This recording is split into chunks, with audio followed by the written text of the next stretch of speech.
యెహోషువ గ్రంథం 3వ అధ్యాయం 5వ వచనం. మరియు యెహోషువ రేపు యెహోవా మీ మధ్య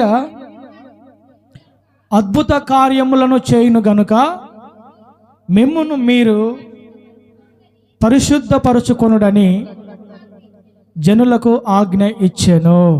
చదవబడిన ఆ లేఖన భాగాన్ని అర్థమయ్యే రీతిలో దేవుడు మనకు బోధించును గాక. హల్లెలూయా. ఐగుప్తులో ప్రారంభమైంది ఈ ప్రయాణం. మన పితరులైన ఇజ్రాయేలీలు ఐగుప్తులో గొర్రెపిల్ల రక్తం చేత విడిపించబడ్డారు.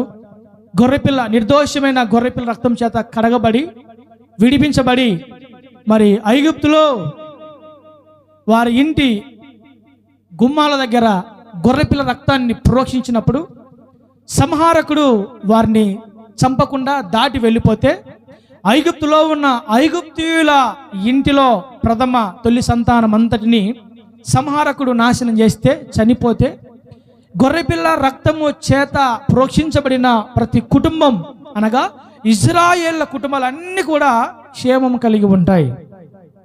ఆనాడే ఐగుప్తు దేశాన్ని పరిపాలించే ఫరో రాజు చెప్తాడు ఏమని, ఇంకా మీరు దేవుణ్ణి మీరు ఆరాధించడానికి మీరు వెళ్ళండి, మీ దేవుడు మీకు చూపించిన దేశాన్ని, మీ దేవుడు మీకు ఇస్తానని చెప్పిన దేశాన్ని, మీ దేవుడు మీకు దయచేయబో దేశాన్ని, మీ దేవుణ్ణి మీరు ఆరాధించడానికి, మీ దేవుణ్ణి మీరు సేవించడానికి, మీ దేవుణ్ణి మీరు పూజించడానికి ఇక మీరు వెళ్ళండి అని ఫరో రాజు ప్రజలతో మాట్లాడితే ఆనాడు ఇజ్రాయేలు సర్వ సైన్య సమూహం ఇంచుమించు 30 లక్షలు కలిగిన కాల్బలం కలిగిన ఇజ్రాయేల్ అందరూ ఐగుప్తు దేశాన్ని దాటి ఐగుప్తు దేశంలో నుంచి బయటకు వచ్చేస్తారు. వారు వచ్చి ఇక ఇబ్బంది లేదు, దేవుడు చూపించే ఆ దేశానికి మేము వెళుతున్నాం, దేవుడు వాగ్దానం చేసిన ఆ దేశాన్ని మేము స్వాధీనపరచుకోబోతున్నాం, దేవుడు మాకు చెప్పాడు అదేదో పాలు తేనెలు ప్రవహించే దేశం అంట, అదేదో శ్రేష్టమైన పురములు కలిగిన ద్రాక్ష తోటలు, అంజురపు తోటలు, ఒలీవ తోటలు, శ్రేష్టమైన ఫలములు కలిగిన దేశం అంట. కాబట్టి ఈ ఐగుప్తు అనే ఈ దాసత్వంలో నుంచి, ఐగుప్తు అనే బానిస బ్రతుకుల్లోంచి గొర్రెపిల్ల రక్తం ద్వారా విడిపించబడ్డాం, ఇంకా మాకు తిరుగులేదు అని హ్యాపీగా ప్రజలు వెళ్ళిపోతున్న టైంలో వారందరికీ ఎర్ర సముద్రం అడ్డు రావడం, ఆ ఎర్ర సముద్ర మార్గంలో ఒక్కసారిగా వారి ఆశలని అణగారిపోతే వారు బహుగా కృంగిపోయి దేవుని సన్నిధిలో బాధపడితే దేవుడు మాట్లాడతాడు, మోషే నువ్వు ప్రజలను తీసుకొని సాగిపో, నీ చేతిలో ఉన్న ఆ కర్రని సముద్రం వైపు చాపు, అది చీల్చబడుతుంది, అప్పుడు మీరు ఆ దరికి చేరుకుంటారు, సముద్రాన్ని దాటుతారు అని దేవుడు మాట్లాడితే మోషే తన చేతిలో ఉన్న కర్రను అలా సముద్రం వైపు చాచితే సముద్రం చీలిపోవడం, ఇజ్రాయేలులు ఆ ఎర్ర సముద్రం రహదారిగా మార్చబడిన ఆ మార్గంలో ప్రజలు క్షేమంగా సముద్రము దాటుతారు. హల్లెలూయా, ప్రైజ్ ది లార్డ్. అలా ప్రారంభించబడిన వారి యాత్ర అనేక మలుపులు తిరిగింది, అనేక ఒడిదుడుకులను ఎదుర్కొంది, అనేక ఇరుకు ఇబ్బందులు అనుభవించారు. వారు ఊహించని మునుపెన్నడు వారు వెళ్ళని త్రోవలలో వారు అరణ్య మార్గంలో నడవడం జరిగింది. ఎర్ర సముద్రాన్ని దాటిన తర్వాత షూరు అనే అరణ్య మార్గంలో ప్రజలు ప్రయాణాన్ని మొదలుపెట్టిన వారు వారి మార్గంలో ఎన్నో ఎదురయ్యాయి. దేవుని బిడ్డలారా, మారా అనే స్థలానికి వస్తారు, అక్కడ దేవుడు చేదైన నీటిని మధురంగా మారుస్తాడు. ఆ తర్వాత ఏలీము అనే స్థలానికి దేవుడు వారిని నడిపిస్తాడు. ఆ తర్వాత సీను అనే స్థలానికి వారిని దేవుడు నడిపిస్తాడు. ఆ తర్వాత వారిని రెఫిదీము అనే స్థలానికి దేవుడు వారిని నడిపిస్తాడు. ఆ తర్వాత వారిని సీనాయ్ అనే అరణ్యానికి, కొండ దగ్గరికి ప్రజల్ని నడిపిస్తాడు. అక్కడ నుంచి ఇంకా ఎన్నెన్నో మార్గాలు, ఇంచుమించు 40 సంవత్సరాల సుదీర్ఘమైన ప్రయాణం దేవుడు ప్రజల్ని నడిపించడం జరిగింది. ఈ 40 ఏళ్ల చరిత్ర, ఈ 40 ఏళ్ల ఇజ్రాయేళ్ల యాత్ర ఏం బయలుపరుస్తుందంటే ఈ భూమి మీద ప్రతి క్రైస్తవుడు అరణ్య యాత్రలో ఉన్నాడు. ఈ భూమి మీద ప్రతి క్రైస్తవుడు ఈ లోకమనే అరణ్యంలో సాగిపోతున్నాడు. కాబట్టి ఇజ్రాయేలులు అరణ్య యాత్రలో ఎన్ని రకాల ఒత్తిడిలు, ఎన్ని రకాల ఇరుకు ఇబ్బందులు, ఎన్ని రకాల శ్రమలు, ఎన్ని రకాల శోధనలు, ఎన్ని రకాల యుద్ధాలు, పోరాటాలు వారి యాత్రలు వారు ఎదుర్కొన్నారో, అలాగే యేసుక్రీస్తు రక్తము చేత కడగబడిన, కొనబడిన దేవుని పిల్లలుగా, దేవుని బిడ్డలుగా, క్రైస్తవ జనాంగంగా మార్చబడిన, ఏర్పాటు చేయబడిన ప్రతి క్రైస్తవుడు కూడా ఈ లోకమనే అరణ్య మార్గంలో ఎన్నో శ్రమల గుండా, ఎన్నో కష్టాల గుండా, ఎన్నో రోగాల గుండా, ఎన్నో వ్యాధుల గుండా, ఎన్నో ప్రతికూలమైన పరిస్థితుల గుండా, అననుకూలమైన మార్గంలో ప్రతి క్రైస్తవుడు నడవాల్సిందే. ఆమేన్. టోటల్గా 40 ఏళ్ళ జర్నీ ఏం బయలుపరిచిందంటే, ఈ 40 ఏళ్ళ జర్నీలో వారి జీవితంలో ఎన్నో శ్రమలు, శోధనలు గుండా నడిపించబడ్డారు. కాబట్టి దేవుని దగ్గరకు వచ్చిన వాడు, క్రైస్తవ్యాన్ని స్వీకరించిన వాడు, యేసుక్రీస్తు పిల్లలుగా ఉండాలని వచ్చిన వారి జీవితంలో తెలుసుకోవాల్సిన విషయం ఏంటయ్యానంటే, దేవుని దగ్గరకు వచ్చిన తర్వాత, దేవుని ఆశ్రయించిన తర్వాత, యేసయ్య రక్తము చేత కడగబడి నీవు నీ యాత్రను ప్రారంభించినప్పుడు నీ జీవితంలో కూడా ప్రతికూలమైన మార్గంలో దేవుడు నిన్ను కూడా తప్పకుండా నడిపిస్తాడు. అందుకే చాలామంది క్రైస్తవ్య మార్గాన్ని ఎంచుకుంటే కష్టాలు వస్తాయని, బాప్తిసము తీసుకుంటే శ్రమలు వస్తాయని, లేకపోతే ఈ మార్గంలో ఉంటే ఏ తప్పు చేయకూడదు, ఏ పాపం చేయకూడదు, అనేక ఇరుకు ఇబ్బందులు, శ్రమలు వస్తాయని చాలామంది క్రైస్తవ్యంలోకి రాలేరు, దేవుని దగ్గరికి రాలేరు. ఇంకా అంటారు, బాప్తిసం తీసుకోరంటే బాప్తిసం తీసుకుంటే ఇంకా ఏ తప్పు చేయకూడదన్నా, ఇంకా ఏ పాపం చేయకూడదన్నా, కాబట్టి మేము ఇంకా బాప్తిసం తీసుకోము, మేము ఇంకా వెనక్కి వెళ్ళిపోతూనే మేము ఉంటాం, కానీ మేము మాత్రం దగ్గరికి రాము అని చాలామంది దేవుని మార్గంలోకి రావాలన్నా, నడిపించబడాలన్నా, బాప్తిసం అనుభవంలోకి రావాలి అన్నా దేవుని బిడ్డలా చాలామంది ఆలోచిస్తారు, సంకోచిస్తారు, సందేహపడతారు.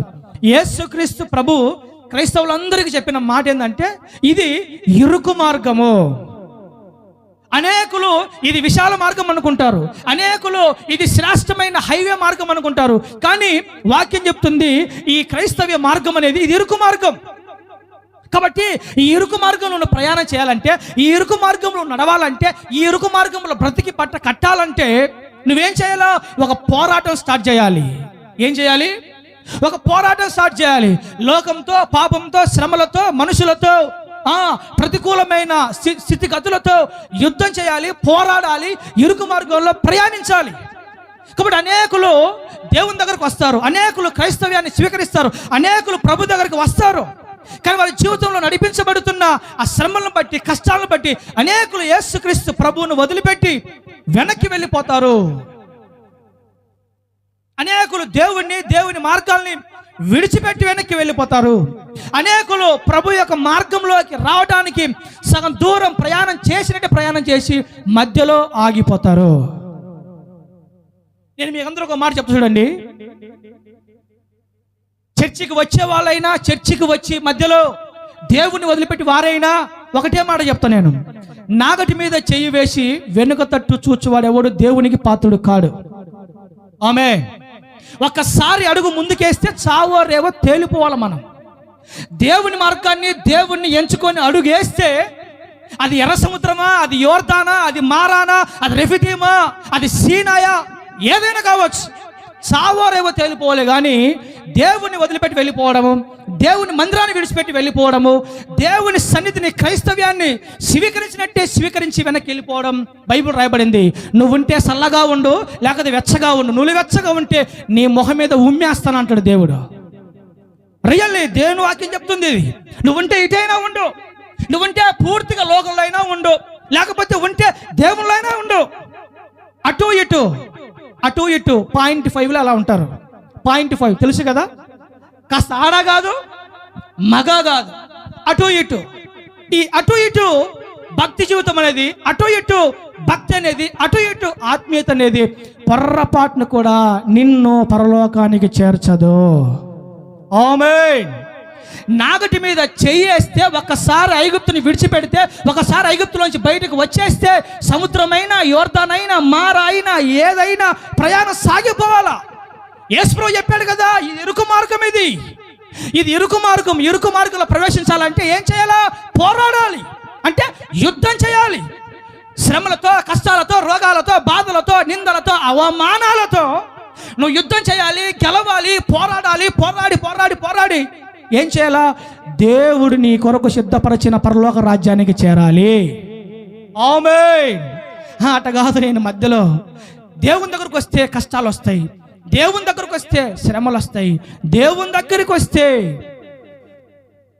ఈరోజు 90% అనేక మంది దేవుని ప్రజలు దేవుని సన్నిధిని ఎందుకు వదిలిపెడుతున్నారయ్యా అంటే దేవుని మీద బాధపడి, లేకపోతే దేవుడంటే దేవుని మీద సనిగి, దేవుని మీద దేవుడే సాయం చేయలేదని, దేవుడే మేలు చేయట్లేదని, ఇన్నాళ్ళు భక్తి చేసినా, ఇన్నాళ్ళు మందిరానికి వచ్చినా, ఇంతకాలం మేము దేవుళ్ళో నమ్మకస్తులుగా మేము ఉన్నా, దేవుడు మాకు ఏం చేశాడు, దేవుడు ఏం మేలు చేశాడని చెప్పి దేవుని మందిరాన్ని అనేకులు విడిచిపెట్టి వెనక్కి వెళ్ళిపోతున్నారు బిడ్డారా.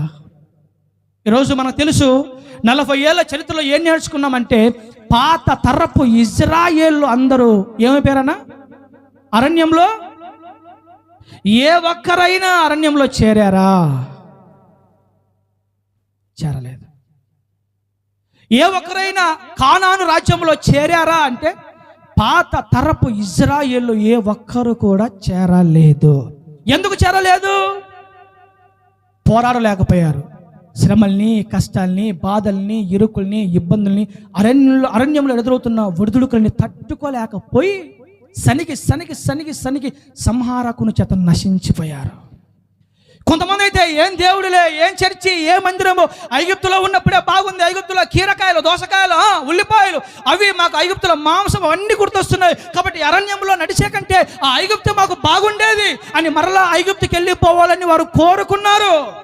చూసారా? ఇందాక చెప్పాను, నాగటి మీద చెయ్యి వేసి వెనుక తట్టు చూడకూడదు. ప్రైజ్ ది లార్డ్, హల్లెలూయా. ఒకసారి యేసుప్రభు దగ్గరకు వచ్చి శిష్యులు, అయ్యా బోధకుడా, యేసుప్రభువా, ఇదిగో నీ దగ్గరికి రావాలని, నిన్ను నమ్ముకోవాలని, నిన్ను కూడా ఆరాధించాలని, లేకపోతే నీతోనే ఉండాలని కొంతమంది ప్రజలు వచ్చారయ్యా. నిన్ను చూడాలంట, నీ మాటలు వినాలంట, నిన్ను అనుసరించాలంట, నిన్ను వెంబడించాలంట. కాబట్టి గ్రీసు దేశస్తులు కొంతమంది ఇదిగో నిన్ను చూడాలని, మాట్లాడాలనుకుంటున్నారు అని అపోస్తలులు యేసు ప్రభు దగ్గరకు వస్తే ప్రభు అంటాడు, అరే ఎవడైనా నన్ను వెంబడింప గోరిన ఎడల, ఎవడైనా నన్ను వెంబడించాలనుకుంటే, ఎవడైనా నన్ను ఫాలో అవ్వాలనుకుంటే, ఎవడైనా నా మార్గాన్ని అనుసరించాలనుకుంటే, ఎవడైనా నా త్రోవల వెళ్ళాలి అనుకుంటే ఏం చేయాలా? తన్ను తాను ఉపేక్షించుకొని, తన సిలువనెత్తుకొని నన్ను వెంబడించాలి. తన సిలువనెత్తుకొనకుండా, తన్ను తాను ఉపేక్షించుకొని సిలువనెత్తుకోకుండా నాకు ఎవ్వడు కూడా పాత్రుడు కానేరడు. నా బిడ్డలారా, ఈ యాత్రల చివరి వారంలో నేను మీకు అందరూ చెప్పాలనుకునే విషయం ఏంటంటే, దేవుణ్ణి మనం వెంబడించాలనుకుంటే, దేవుణ్ణి మనం అనుసరించాలనుకుంటే, దేవుణ్ణి మార్గంలో నడవాలనుకుంటే మనం యుద్ధం చేయాల్సిందే. Praise the Lord. దేవుణ్ణి వెంబడించాలనుకుంటే, దేవుని మార్గంలో నడవాలనుకుంటే నీవు నీ సిలువ ఎత్తుకోవాల్సిందే. ఏమెత్తుకోవాలా? నీవు నీ సిలువ ఎత్తుకోవాలా. ఏంటి సిలువ? శ్రమలని సిలువ, బాధలని సిలువ, కష్టాలని సిలువ, ఇరుకు ఇబ్బందులని సిలువ, పోరాటాల వ్యతిరేకతలని సిలువ ఎత్తుకోవాల్సిందే. ఈ 8 నెలల గడువులో మనం బోధించిన బోధలో ఏమి మీరు ఎక్కువగా విన్నారంటే అరణ్యం. అరణ్యంలో ఆ బాధ వచ్చింది, అరణ్యంలో ఈ శ్రమ వచ్చింది, అరణ్యంలో ఆ కష్టం వచ్చింది, అరణ్యంలో ఈ శ్రమ వచ్చింది, అరణ్యంలో వాళ్ళు యుద్ధానికి వచ్చారు, అరణ్యంలో వాళ్ళు మమ్మల్ని మోసం చేశారు, అరణ్యంలో ఈ బాధ చేసి మేము నలిగిపోయాం, అరణ్యంలో ఇదే మనం 8 నెలలు విన్నాం. కానీ ఇంకా మనం ఏది ఇండ్లా. ఎందుకని? క్రైస్తవ జీవితం అంటేనే అరణ్య యాత్ర. కాబట్టి ప్రభు నా మనసులో పెట్టిన మాట మీకు అందరికీ చెప్తున్నాను. ఒక్కసారి క్రైస్తవ జీవితం అనే నాగటి మీద చెయ్యి వేశారు, ప్రాణము పోయినా వెనక్కి తిరిగి చూడకూడదు. ఆమేన్. అలాంటి మాట చెప్తే మీకు ఆమెను కానీ హల్లు ఏమి రాదు. మీకు ఇష్టం ఉంటేగా ఆ దేవుడు, దేవుని మార్గము, దేవుని అస్సలు అవి ఇష్టం ఉండదు మనకి. అసలు ఈ మాటలే ఇష్టం ఉండదు. ఇందాక మా అమ్మ కళ్ళు వచ్చిందంట, నీ కొడుకుని అపోస్తల సేవ. అపోస్తలు అంటే కట్టే, కొట్టే, తెచ్చే, ఇంకా ఏమున్నది ఇంక ఇందులోనే. ఇంకా మురిపము, బుజ్జగించడాలు, కవరింగ్ చేయడాలు, పిల్లరా, అది ఆ అపోస్తల సేవ లేదులే, నిజంగానే లేదు బైబిల్లో. అపోస్తల సేవ అంతా చాలా ఘాటుగా అపోస్తల సేవ సాగిపోయింది. కాబట్టి ఒక మాట చెప్తాను, మనము దేవుని మార్గాలలో నడవాలని సిద్ధపడితే మన సిలువను మనం ఎత్తుకుందుముగాక. అబ్బా మా వల్ల కాదనా, చర్చికి వస్తే నువ్వేదో ఆశీర్వాదాలు, దీవెనలు, మేలులు అవి ఇవి చెబుతావని మేము నీ దగ్గరకు వస్తే నువ్వేందన్నా సిలువ, శ్రమ, కష్టము, బాధ, ఇరుకు. మరి బైబిల్ అంతా ఉన్నది అదే కదా, బైబిల్ అంతా ఉన్నది అదే కదా. మనం బోధించిన నిర్గమకాండం కానుంచి నిర్గమకాండం, తర్వాత ఏమొస్తుందిరా, లేవియాకాండం, తర్వాత సంఖ్యాకాండం, ద్వితీయోపదేశ కాండం, ఇప్పుడు యెహోషువలో ఉన్నాం. యెహోషువ ఏం విన్నాం మనము? ప్రతి వారము ఇజ్రాయేల్లో ఏదో ఒక శ్రమ, ఏదో కష్టం, ఏదో ఒక బాధ, ఏదో ఒక ఇరుకు ఇబ్బంది అనుభవించే సాగిపోయారు. కాబట్టే కదా అనేకులు కానానుకు చేరలేక ఓడిపోయి అలసిపోయి మధ్యలోనే. నా మనసులో ఉన్న మాట అంతా ఒకటే, మనం దేవుని బిడ్డలుగా పిలవబడ్డాం, ఏర్పరచబడ్డాం. ఒకే ఒక మాట చెప్తున్నా, ఎన్ని ఇరుకు ఇబ్బందులు వచ్చినా వెని తిరిగి మనము చూడకూడదు. హల్లెలూయా. అలా 40 ఏళ్ళ సుదీర్ఘమైన యాత్రలో వారు వచ్చారు, ప్రయాణం చేశారు. ఆఖరికి వారి కోసం దైవజనుడు మోషే కానాను కూడా పోగొట్టేసుకున్నాడు. వారి కోసం ఆలోచించి, వారి గురించే బాధపడి, వారి విషయమై చింతించి, వారి విషయమై తీవ్రంగా ఆలోచించి ఎన్నోసార్లు దేవుడు ప్రజల్ని చంపాలని, దేవుడు ప్రజల్ని కాల్చిపడేద్దామని, ఎన్నోసార్లు దేవుడు వారిని దహించి వేద్దామని దేవుడు ఎన్నిసార్లు ప్రయత్నించినా దైవజనుడైన మోషే ఒకటే మాట, ఈ ప్రజలను కాపాడితేవా కాపాడు, లేకపోతే జీవ గ్రంథంలోంచి నా పేరు తుడిచివేయి. మోషే తన ప్రజల కోసము, తన బిడల కోసము, ఇజ్రాయేలు జనాంగం కోసము దేవుని దగ్గర అడ్డుపడ్డాడు.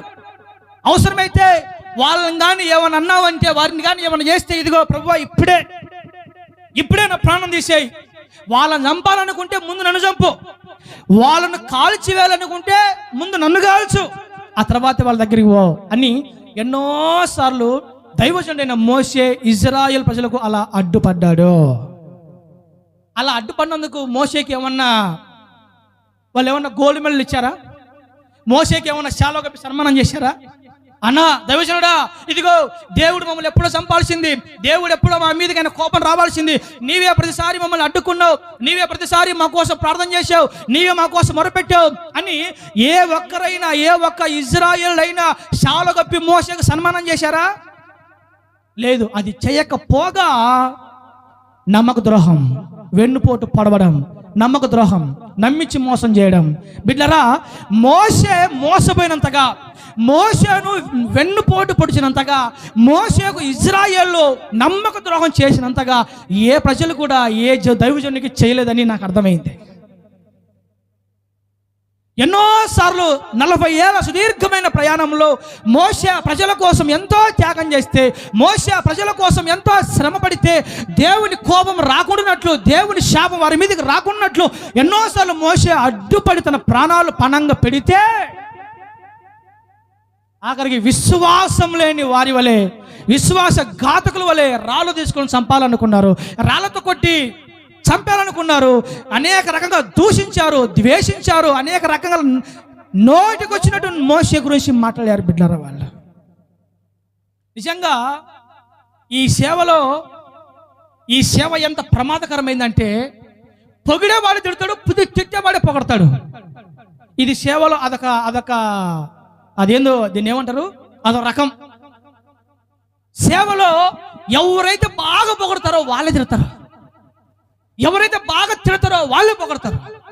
సేమ్ ఎర్ర సముద్రం చేస్తేనేమో మోషే దైవజనుడా, శోధన ఇస్తే ఎందుకు తీసుకొచ్చావరా మమ్మల్ని ఇక్కడ నుంచి, నీవు మేము అక్కడే బాగున్నాం కదా.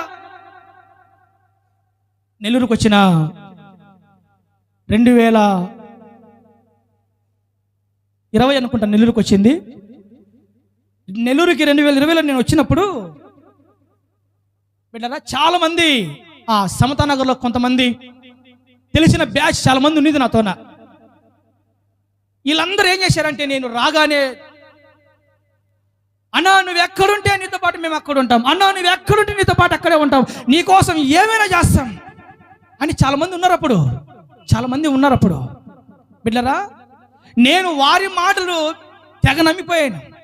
వారి మాటలు నమ్మి, ఓయమ్మో ఇంతమంది నా కోసము కాచుకొని ఉంటే, నెల్లూరుకి వెళ్లకుండా ఉంటే ఎట్టా అని చెప్పేసి దేవుని దగ్గర గబగబా ప్రార్థన చేసి ఉపవాసం ఉండి, ప్రభువా ఏ దారిన వచ్చానో అదే దారిన మళ్ళీ వెళ్ళిపోతానని చెప్పేసి స్తోత్రం అని చెప్పేసి భేదంచలను వదిలిపెట్టి వచ్చి కొంతకాలం సేవ రన్ చేస్తే ఒక్కో కుటుంబం ఒక్కో 10,000కి అమ్ముడుపోయింది. నా దగ్గర నుంచి ఒక్కో కుటుంబానికి ఒక్కో 10,000 అమ్ముడుపోయింది. అదేంద్రా, నీకోసం ఏమేం చేస్తానన్నా అన్నావు, నీకోసం ప్రాణం ఇస్తానన్నావు, ఇదిగో మనం ఇక్కడ బలంగా సేవ చేయాలన్నా అన్నావు, ఇదిగో ఇక్కడ మనం నెల్లూరులో 10,000 పడిపోయాడు. కొన్ని కుటుంబాలు 10,000కే. 10,000 ఎంత? 10,000 ఎంత? మాస్టర్ 10,000 ఎంత? 10,000 ఇస్తే నన్ను వదిలేసి వెళ్ళిపోయారు. బిడ్డరా, ఇదిగో మీకు 10,000 ఇస్తా, ప్రవీణ్ పాస్టర్ని పరాక్రమ సంఘాన్ని వదిలేసి రండి అంటే ఓకే. ఇదిగో మీకు 10,000 ఇస్తా. ఇంచుమించు 4-5 కుటుంబాలకి 10,000. దేవునికి స్తోత్రం. మన ద్వారా 10,000 వచ్చే వాళ్ళకి పాపం. ఇక్కడ పొదలకూరులో ఒక అబ్బాయి సేవ చేస్తున్నాడు.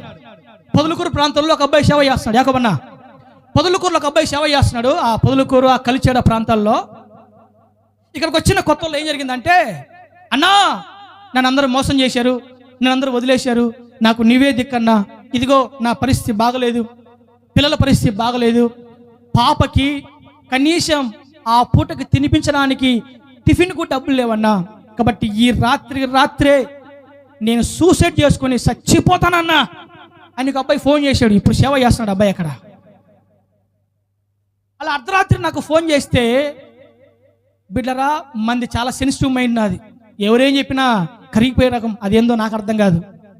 నేనన్నా ఒరే నువ్వంత పని చేయబాకురు నాయనా, ఇప్పుడే నీకోసం బయలుదేరుతున్నా అని చెప్పి మన వరాలు పడుతుండేవాడు కదా అబ్రహాం బావ. ఆ అబ్రహాం బావని నేను ఇద్దరం కలిసి రాత్రికి రాత్రి సూసైడ్ చేసుకుంటా అని చెప్పాడని చెప్పేసి ఒక 50 కేజీల బియ్యం ప్యాకెట్ తీసుకొని కొంత డబ్బులు తీసుకొని రాత్రికి రాత్రే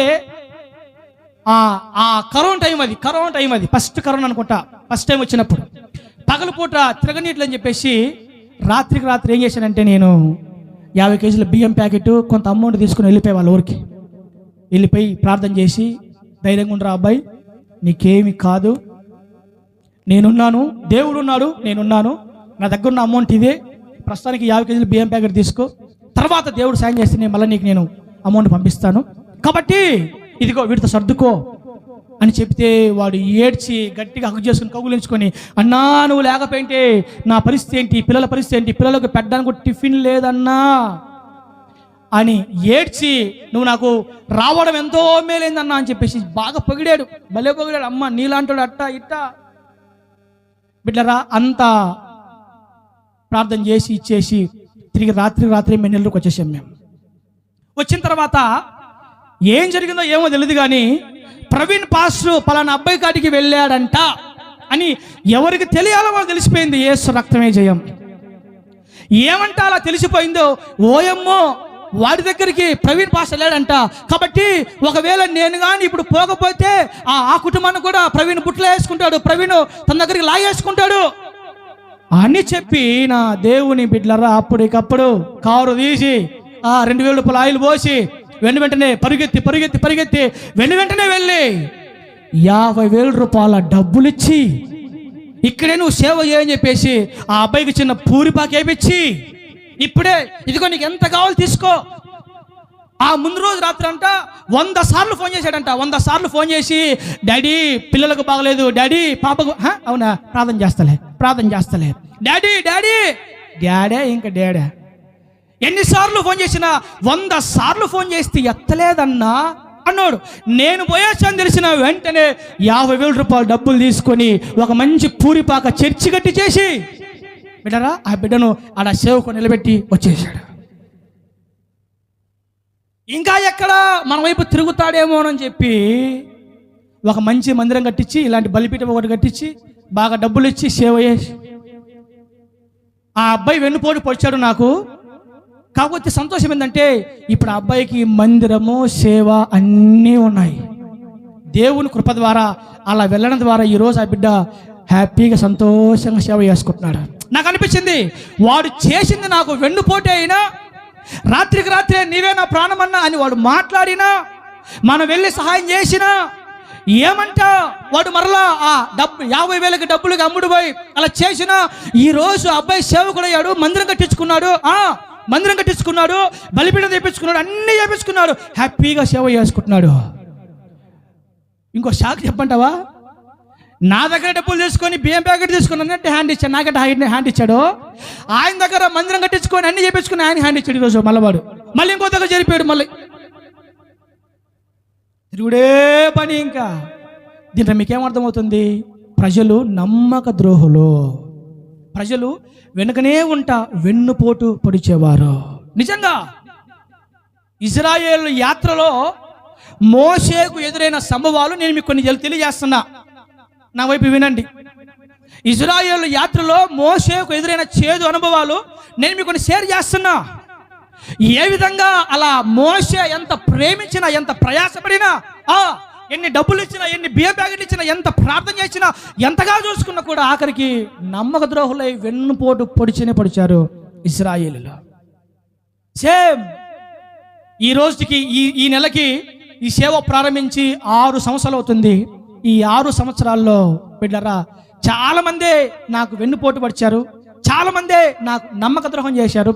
నేనైతే యథార్థంగా కల్మషం లేకుండా, యథార్థంగా అరమర లేకుండా, కల్మషం లేకుండా ఎంత ప్రేమిస్తే వారు అంత ఘాటుగా పొడిచారు, వెన్నుపోటు పడిచారు, మోసం చేశారు, వదిలేసి వెళ్ళిపోయారు. ఏదేమైనా వారిని చూసుకొని నేను సేవకు రాలేదు, ఆయన చూసి సేవకు వచ్చాను కాబట్టి ఆయనే నడిపించగలడు.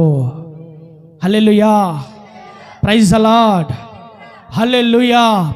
ఈ యాత్ర చెబుతున్నంత వరకు నాకు ఎక్కువగా కాన్సన్ట్రేషన్ చేసింది మోషే గురించే. నాకు కూడా తెలియలా ఇన్ని బాధలు పడ్డాడు ఈ మహానుభావుడని. ఆఖరికి సొంత అక్క, సొంత అన్న వాళ్ళు కూడా దైవజనుడి మీదకి తిరుగుబాటు చేసి బిడ్డరా కాని మాటలు మాట్లాడారు. సొంత ఇంట్లో వాళ్ళే. నాకు అర్థమైంది అంటే ఒక దైవజనుడికి ఇంట్లో వాళ్ళు కూడా శత్రువులు అయిపోతారు ఆఖరికి. దానికి కూడా రెడీ, యేసు రక్తమే జయం, దానికి కూడా రెడీ. అంటే ఈ సేవలో, ఈ యాజకత్వంలో, అరణ్య యాత్రలో, దేవుని మార్గంలో ప్రజలను కానానుకు నడిపించే ఈ మార్గంలో ఎవరు కూడా నమ్మదగిన వారుగా మనతో ఉండరు. ఎవరు కూడా మళ్ళీ పర్ఫెక్ట్గా కరెక్ట్గా అర్థం చేసుకునే వారు ఉండరు. అంత పెద్ద దైవజనుడికే లేని నాకెట్టు వస్తారు ఇంకా. కాబట్టి ఆ దైవజనుడు ఏ విధంగా బాధలు పడుతూ పోయారో మరి తప్పదు మనకు కూడా అని ఎన్నోసార్లు నాకు నేను చెప్పుకున్నా, నాకు నేను ఓదార్చుకుంటూ, నన్ను నేను బలపరుచుకుంటూ సాగిపోయాను. మీరు గమనించండి, ఎంతమంది అయితే సనిగి దేవునికి సేవకునికి విరోధులుగా మాట్లాడారో వారందరూ అరణ్యంలోనే రాలిపోయారు. ఆఖరికి వారి కోసం 6 నిమిషాలు ప్రయాసపడిన మోషే కూడా మార్గ మధ్యలోనే చనిపోయాడు. Praise the Lord. దేవుడు అంటాడు, మోషే ఇంకా చాలులే, ఇంక యాత్ర చాలు, నీవింకా మరణించబోతున్నావు అని దేవుడు మోషేతో మాట్లాడితే మోషే అంటాడు అప్పుడు కూడా, ప్రభువా నిజమే నేను మరణిస్తాను, నాకు సంతోషమే, కానీ కాపరలేని గొర్రెల వల్లే ఉన్న ఈ మంద, ఈ ప్రజల పరిస్థితి, వీరి పరిస్థితి ఏంటయ్యా అని మోషే మాట్లాడితే దేవుడు అంటాడు, యెహోషువ లేడా నీ పరిచారకుడు యెహోషువ ఉన్నాడు కదా, యెహోషువను అభిషేకించు, అతను ఆత్మను పొందినవాడు, సమర్థుడు, అతను నాయకుడు, నడిపిస్తాడు అని దేవుడు మోషేతో మాట్లాడితే మోషే యెహోషువను తీసుకొని వచ్చి అభిషేకించి, నా తర్వాత ఈ ప్రజలను యోర్దానుకు, కానానుకు నడిపించగల సమర్థుడు నీవే అని యెహోషువను అభిషేకించి మోషే చనిపోతాడు. ఆ తర్వాత యెహోషువ తన ప్రజల్ని నడిపించడం ప్రారంభిస్తాడు. అప్పటికే 40 ఏళ్ళు గడిచిపోయాయి. ఆ తర్వాత యెహోషువ ఆ ప్రజలు నడిపించడానికి నాయకత్వంలోకి వచ్చిన తర్వాత ఏమంటున్నాడు? పైన వారు విన్నాం, ప్రజలారా ఈ రోజు దేవుడు యోర్దాను చీల్చి కానానులో చేర్చి ఇదిగో మనకి వాగ్దాన దేశం ఇవ్వబోతున్నాడు. కాబట్టి మీరందరూ లేయండి, పెందలకన్నా లేయండి, ఉదయాన్నే లేయండి, వేకునే లేయండి అని యెహోషువ నాయకత్వంలోకి వచ్చిన తర్వాత తన ప్రజల్ని మొట్టమొదటిగా సిద్ధపరుస్తున్నాడు. ఎక్కడికి? కానానుకి. మీరు వేకుని లేయాలా, ఉదయకాలంలో లేచి ఇదిగో మీరందరూ రండి, యోర్దాను దగ్గరికి రండి, దేవుడు ఈరోజు చీల్చబోతున్నాడు, మనకు కానాను ఇవ్వబోతున్నాడు అని దైవజనుడు వేకునే లేచి ప్రజల్ని సిద్ధపరుస్తున్నాడని పోయిన వారం మనం విన్నాం. కాబట్టి దేవుని ప్రజలు, దైవజనులు, దేవుని బిడ్డలు ఏమవలా? సిద్ధపడిన వారిగా ఉండాలా. నువ్వు ఐగుప్తులో రక్తం చేత కడగబడినా, ఎర్ర సముద్ర మార్గంలో బాప్తిసము తీసుకున్నా, అరణ్య మార్గంలో అరణ్య యాత్ర నువ్వు స్టార్ట్ చేసినా, నువ్వు క్రైస్తవుడిగా కొనసాగిపోతున్నా, సర్లే అన్నా, ఎన్ని కష్టాలు వచ్చినా, ఎన్ని బాధలు వచ్చినా, ఎన్ని ఇబ్బందులు వచ్చినా, యేసుక్రీస్తు ప్రభు కోసం నిలబడతానన్నా, అన్ని నీవు ఎంత సిద్ధపడినా, నువ్వు ఎంత ఫిక్స్ అయినా, ఆఖరికి రాజ్యం కొరకైనా, పరలోక రాజ్యం కొరకైనా సిద్ధపాటు మనకు లేకపోతే మనము విడవబడతాము. హల్లెలూయా. యెహోషువ అంటున్నాడు, వేకునే లేపి ఇదిగో సిద్ధపడండి, దేవుడు మనకి కానాను ఇవ్వబోతున్నాడు. నా దేవుని బిడ్డలారా, దీన్ని బట్టి మనకేమర్థమైంది? ప్రతి క్రైస్తవుడు మెలకువ కలిగిన వాడిగా తన జీవితంలో ఉండునుగాక. ప్రతి క్రైస్తవుడు మెలకువ కలిగిన వాడిగా తన ఆత్మీయ జీవితంలో ఉండాలి. బుద్ధిగల కన్యకలు, బుద్ధి లేని కన్యకలు, ఇద్దరు కన్యకలే, ఇద్దరు దేవుని బిడ్డలే, ఇద్దరు క్రైస్తవులే. కానీ ఒకరు ఎత్తబడ్డారు, మరొకరు విడవబడ్డారు. ఎందుకని? ఎత్తబడిన వారు సిద్ధపడ్డారు, విడవబడిన వారు సిద్ధపాటు కలిగి జీవించలేదు. కాబట్టి మనం ఎంత భక్తులమైనా సరే, మనం ఎంత బిడ్డలమైనా సరే, మనం ఎంత ఆత్మీయులైనా సరే, మనకు సిద్ధపాటు ఉండాలి, సిద్ధపాటు ఉండాలి. మీరు అనుకోవచ్చు అనా సచ్చిన తర్వాత మన ప్రాణాలు యాడిపోతాయి ఎవరు తెలుసు? నువ్వు చూసావా? నేను చూశానా? ఏదో 60 ఏళ్ళు 70 ఏళ్ళు జీవిస్తాం, లైఫ్ హ్యాపీగా ఎంజాయ్ చేయకుండా, లైఫ్ హ్యాపీగా సంతోషంగా ఉండకుండా. ఏంటి ఇదంతా? నిజంగా పరలోకం ఉందా? నరకం ఉందా? అగ్నిగుండం ఉందా? పరలోకం ఉందా? కొంతమంది భక్తులు, దైవజనులు కూడా, నా దేవుని బిడ్డలారా, అసలు పరలోకం ఉందో లేదో, ఎవడు చూశాడు, ఎవడు తెలుసు అని మాట్లాడారు. అంటే ఈ రోజుల్లో ప్రజలు దేవుని రాజ్యం ఒకటి ఉంది, పరలోక రాజ్యం ఒకటి ఉంది, సస్తే అగ్నిగుండానికో పరలోకానికి వెళ్ళాలా. కాబట్టి దీపం ఉండగానే ఇల్లు చక్క పెట్టుకోవాలన్నట్లుగా ఈ భూమి మీద ఆయుష్, ఆరోగ్యం అన్ని ఉండగానే దేవుని రాజ్యానికి సిద్ధపడాలా, దేవుని రాకల్లో ఎత్తబడాలా, పరలోక రాజ్యానికి మేము విడబడాలా. నేను కానీ, నా భర్త కానీ, నా పిల్లలు కానీ అగ్నిగుండానికి, నరకానికి వెళ్ళకూడదు. తప్పు చేసి, పాపం చేసి, ఇష్టానుసారంగా మాట్లాడి చచ్చిపోతే అగ్నిగుండం, నరకంలోకి వెళ్ళిపోతాము. భయము, భక్తి కలిగి జీవిస్తే, అరణ్యయాత్రలో సాగిపోతే పరలోక రాజ్యానికి వెళ్ళిపోతాము అన్న అవగాహన చాలా మంది క్రైస్తవులకు లేదు. నేనేమంటానంటే, మన జీవితాలు ఈ భూమి మీద నీటి బుడగ లాంటివి, నీటి ఆవిరి లాంటివి, ఉదయం మన పోసి సాయంకాలం వాడిపోయే అడవి గడ్డి లాంటివి మన జీవితాలు. ఎప్పుడు ఎలాంటి వార్త వింటామో, ఎప్పుడు ఎలాంటి సంభవిస్తుందో, ఎప్పుడు ఏం జరుగుతుందో ఎవరికి తెలియదు. ఈరోజు మనకున్న సమస్తానికి గ్యారంటీ, వారంటీ ఉన్నాయి. మన గుండెకు గ్యారంటీ, వారంటీ లేదు. ఉందా? నీ గుండెకు గ్యారంటీ ఉందా? నీ కిడ్నీలకు గ్యారంటీ ఉందా? నీ లంగ్స్కి గ్యారంటీ ఉందా? నీ బాడీలో అవయవాలకు గ్యారంటీ ఉందా? లేదు. 20 ఏళ్ళకి హార్ట్ స్ట్రోకులు, 15 ఏళ్ళకి షుగర్లు, బీపీలు. ఏంటిది? నా దేవుని బిడ్డలారా, మనిషి మరణానికి దగ్గర అవుతున్నాడు. మనిషి మరణానికి దగ్గర అవుతున్నాడు. చిన్నప్పుడు నీ వయసు ఎంతరా అని అంటే ఎవరైనా 1 సంవత్సరం ఎక్కువ చెప్పుకునే వాళ్ళం. మీరు కూడా అంతే కదా. చిన్నప్పుడు ఎవరైనా నీ వయసు, నేను వాడికంటే పెద్దరా, నేను ఎంత నీ వయసు? నాకు 10 సంవత్సరాలు, ఇప్పుడు నాకు 12 ఏళ్ళు. ఏంటి 9వ వాడైనా సరే, 9వ ఏటైనా సరే, ఎవరు అడిగితే చిన్నప్పుడు వయసు కాస్త ఎక్కువ చెప్పుకునే వాళ్ళం, పెద్దోళ్ళుగా ఉండాలని. పిల్లరా, ఇప్పుడు చూడండి, వయసు చెప్పుకుంటే భయం వేస్తామండి. నీ వయసు ఎంతరా అంటే, నా వయసు 37 అని చెప్పాలంటే ధైర్యం సరిపోట్లా. 40 వచ్చేసింది అప్పుడే. లేకపోన్నా 40 వచ్చేసింది అప్పుడే. అప్పుడు 40 వచ్చేసిందా? ఇంకేముంది, అంత అయిపోయిందా? ఆ మాట అలాంటి భయం వేస్తుంది. ఓయమ్మ 37 వద్దు, 20, 16, 20 అలా అనుకుంటే కాలం తిరిగి వస్తుందా? నెవర్. బిడ్డలారా, నీ ఆయుష్ గడుస్తుంది అంటే నీవు సమాధికి దగ్గర అవుతున్నావు. నీ ఆయుష్ గడుస్తుంది అంటే 1 సంవత్సరంలోంచి 1 సంవత్సరంలో అడుగు పెడుతున్నావు అంటే దాని అర్థం ఏంటి? సమాధికి, గుంటలోనికి, 6 అడుగుల గుంటలోనికి నీవు సిద్ధపడుతున్నావు. న్యూ ఇయర్ అన్నా, happy new year, wish happy new year. ప్రజలకు అర్థం కాదు ఏంటంటే సంవత్సరం పెరిగే కొలది హ్యాపీ న్యూ ఇయర్ కాదురా కావాల్సింది. మరి ఏంటి? ఆయుష్ పెరిగే కొలది మరణానికి దగ్గర అవుతున్నావు, ఆయుష్ పెరిగే కొలది సమాధికి దగ్గర అవుతున్నావు. ఇది ఆలోచించు. హ్యాపీ న్యూ ఇయర్ చెప్పంటే భయం వేస్తుంది ఎవరికైనా కూడా. ఎందుకని? వయసు పెరుగుతుందంటే, దినాలు గడిచిపోతున్నాయంటే, సంవత్సరాలు గతించిపోతున్నాయంటే. దేవుని బిడ్డలారా, మనము సమాధికి, మరణానికి ఆయుష్ కాలం తగ్గిపోతుందని అర్థము. కాబట్టి ఈ భూమి మీద అశాశ్వతమైన వారిగా మనం ఉన్నాం, ఈ భూమి మీద నిలకడ లేని వారిగా మనం ఉన్నాం. బిడ్డలారా, మరి దేవుని రాజ్యానికి మనం సిద్ధపడాలా వద్దా? దేవుని రాజ్యానికి మనం సిద్ధపడాలా వద్దా?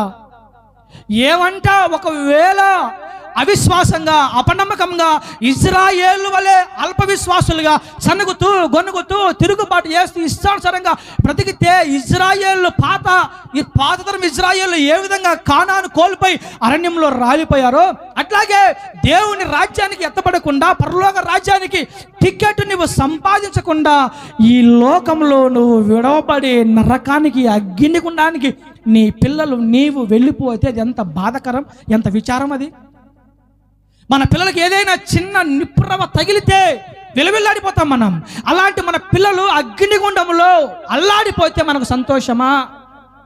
ఏదైనా ఒక చిన్న అగ్గిపుల్ల మన చేతికి తగిలితే, మన వేలుకు తగిలితే తట్టుకోలేం మనం. అలాంటిది యుగ యుగాలు అగ్నిగుండంలో ఉండాలని ఎలా అనుకుంటాం? ఎలా ఆలోచిస్తాం? ఎలా కోరుకుంటాం? కాబట్టి ఆ అగ్నిగుండం, ఆ నరకం, అమ్మో, అగ్గిపుల్ల తగిలితేనే తట్టుకోలేని బాడీ అగ్నిగుండంలో ఎలా కాల్చబడాలి? ఓయమ్మ వద్దు నాయన, ఆ బతికేది ఏదో నమ్మకంగా, సంతోషంగా దేవుళ్ళ బతికి చచ్చిపోతే పరలోక రాజ్యమైన దేవుడు ఇస్తాడు అన్న అవగాహన, ఆలోచన మనకు లేకపోతే ఎలా? ఇజ్రాయేలులో వారు బ్రతికినంతా ఐగుప్తులో ఉన్నప్పుడు కీరకాయలు తిన్నాం, ఐగుప్తులో ఉన్నప్పుడు మాంసం తిన్నాం, ఐగుప్తులో ఉన్నప్పుడు దోసకాయలు తిన్నాం, ఐగుప్తులో ఉన్నప్పుడు అవి తిన్నాం, ఇవి తిన్నాం. ఈ అరణ్యంలో మాకు మన్నా కురిపించబడుతుంది. ఆ మన్నా సప్పగా ఉంది, ఒక కూర లేదు, చికెన్ లేదు, మటన్ లేదు. ఏంటి బాధ, ఏంటి కష్టం, ఏంటి శ్రమ? అరే మోషే, ఐగుప్తులో ఉంటే బాగుండు కదరా, ఏంటిరా మాకు ఈ బాధ?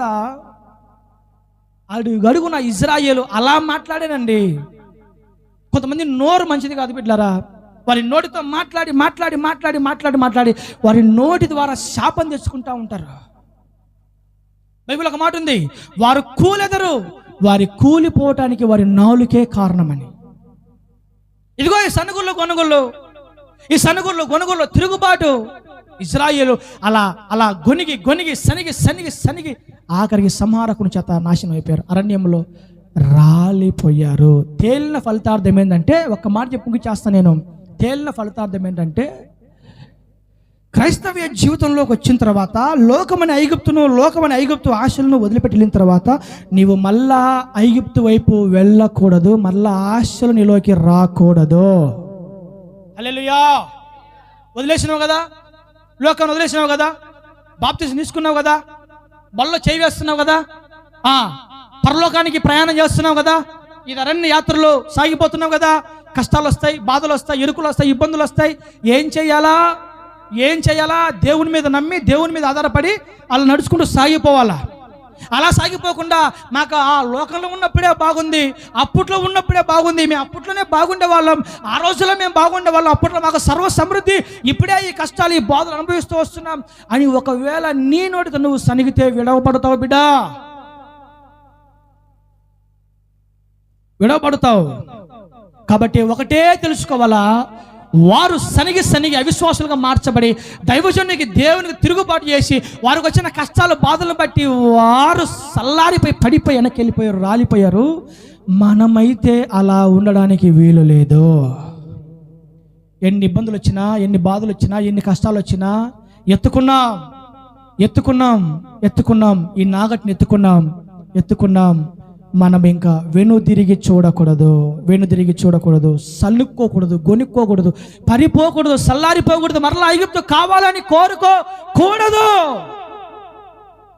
అలా మనము జీవించదము గాక. వాళ్ళంతా అలా నాశనం అయిపోతే అరణ్యంలో యెహోషువ అంటున్నాడు, ప్రజలారా, మీ తండ్రులకి దేవుడు వాగ్దానం చేసి ఇస్తానని చెప్పిన ఆ దేశాన్ని మీ తండ్రులు కోల్పోయారు. ఎందుకని? వారు శనికి విరోధంగా మాట్లాడి ఇష్టానుసారంగా బ్రతికి వేల మంది, లక్షల మంది వారు అరణ్యంలో చనిపోయారు. అయితే వారి కుమారులైన మీరు మాత్రం అలా ఉండకూడదు. మీరు ఖచ్చితంగా కాలాన్ని చేరాల్సిందే. కాబట్టి ఉదయాన్నే వేకునే లేయండి, మెలకువ కలిగి జీవించండి, ప్రతిరోజు ప్రార్థన చేయండి. రేయి మొదటి జామున లేచి మోకరించి ప్రార్థన చేయి. వేకునే లేయి, 6 గంటల దాకా 7 గంటల దాకా పడుకోవాకు, శాపము దరిద్రం వస్తుంది అని చెప్పిన పైన వారం. క్రైస్తవుడు ఎవడయ్యానంటే మెలకువ కలిగిన వాడు. క్రైస్తవుడు ఎవడైనా చురుకుగా ఉండేవాడు. 6 దాకా 7 దాకా 8 దాకా 9 దాకా 10 దాకా పడుకునేవాడు అసలు దేవుని బిడ్డే కాదు. అసలు చురుకుగా ఉండాలా, హుషారుగా ఉండాలా, మెలకుగా ఉండాలా. నీ బాధలు నన్ను ఉండి, నీ కష్టాలు నన్ను ఉండి, రేయి మొదటి జామున నీవు లేయాల్సిందే, మోకరించాల్సిందే, సిద్ధపడాల్సిందే. ఎందుకని? ఏమో ఏ రోజు మన ఆఖరి రోజో, ఏ రోజు మన చివరి రోజో, ఏ రోజు మన ఎండ్ ఆఫ్ ద డే ఎప్పుడో. కాబట్టి ఏ రోజుకి ఆ రోజు ప్రభు సన్నిధిలో మెలకువ కలిగి సిద్ధపడి ప్రార్థన చేయగలగాలి. కాబట్టి యెహోషువ అలా ప్రజలను సిద్ధపడి లేపుతున్నాడు. ఆ తర్వాత అంటున్నాడు, ప్రజలారా, ఇప్పుడు వెళుతున్న త్రోవ మునుపెన్నడు మీకు తెలియనిది. ఇంతకుముందు మీరు ఎప్పుడు వెళ్ళాలా ఈ మార్గంలో. కాబట్టి ఏం చేయాలి? మీరు చెప్పాలా. ఏం చేయాలి మీరు? మీ ముందు యాజకులు మందసాన్ని మోసుకుంటూ పోతున్నారు, మీరేం చేయాలా? వారి వెనకాల వెళ్ళండి. ఇందాక ఉదయం చీకటితో 5 గంటలప్పుడు మోషే వచ్చాడు నా కాడికి. మేమిద్దరం మాట్లాడుకుంటూ ఒక డిస్కషన్ చేసుకున్నాం. మేమిద్దరం ఏంటి అని అంటే, అదే మనకేంటన్నా ఈ పరిస్థితి, ఈ వర్షం ఏందన్నా, ఈ వర్షం గురించి వచ్చిన టాపిక్ అంతా మాట్లాడతా కొన్ని బాధలు పంచుకుంటే ఒక మాట చెప్పాను నేను. కొన్ని సంస్థల్లో చేరితే, కొంతమంది దగ్గర రాజీ పడితే మనకు సర్వ సమృద్ధి మనకు సాగిపోతుంది. మోషే, ఈ కష్టాలు, ఈ బాధలు అసలు మనకేం ఉండవు, హ్యాపీగా మనకి గడిచిపోతుంది మనకి అని చెప్పాను నేను. ఆ తర్వాత అది కరెక్ట్ కాదు కదన్నా అంటే, నిజమే, అది కరెక్ట్ కాదు కాబట్టి, అది రైట్ వే కాదు కాబట్టి ఇలా నిలకడగా నిలబడి ఇలా దేవుని సేవలో సాగిపోతున్నాం. కాకపోతే ఇలా జీవించిన మన జీవితంలోని దేవుడు నమ్మకస్తులుగా ముద్ర వేస్తాడు, స్టాంప్ వేస్తాడు. ఆయన నువ్వు ఎన్ని బాధలైన పడు, ఎన్ని కష్టాలైన పడు, దేవుని కొరకు అలా నిలబడితే అలా స్టాంప్ వేస్తాడు, అలా ముద్ర వేస్తాడు. ఆయన రాజీపడి 1 సెకండ్ మన కష్టాలన్నీ తీరగలిగే మార్గాలు చాలా ఉన్నాయి భూమి మీద. మన కష్టాలన్నీ తీరగలిగిన మార్గాలు భూమి మీద చాలా ఉన్నాయి. ఒక్కసారి రాజీ పడగలిగితే, మళ్ళీ మనస్సాక్షిని చంపుకుంటే అని చెబుతూ చాలా మంది ఆ మార్గంలో వెళ్ళిపోయారు.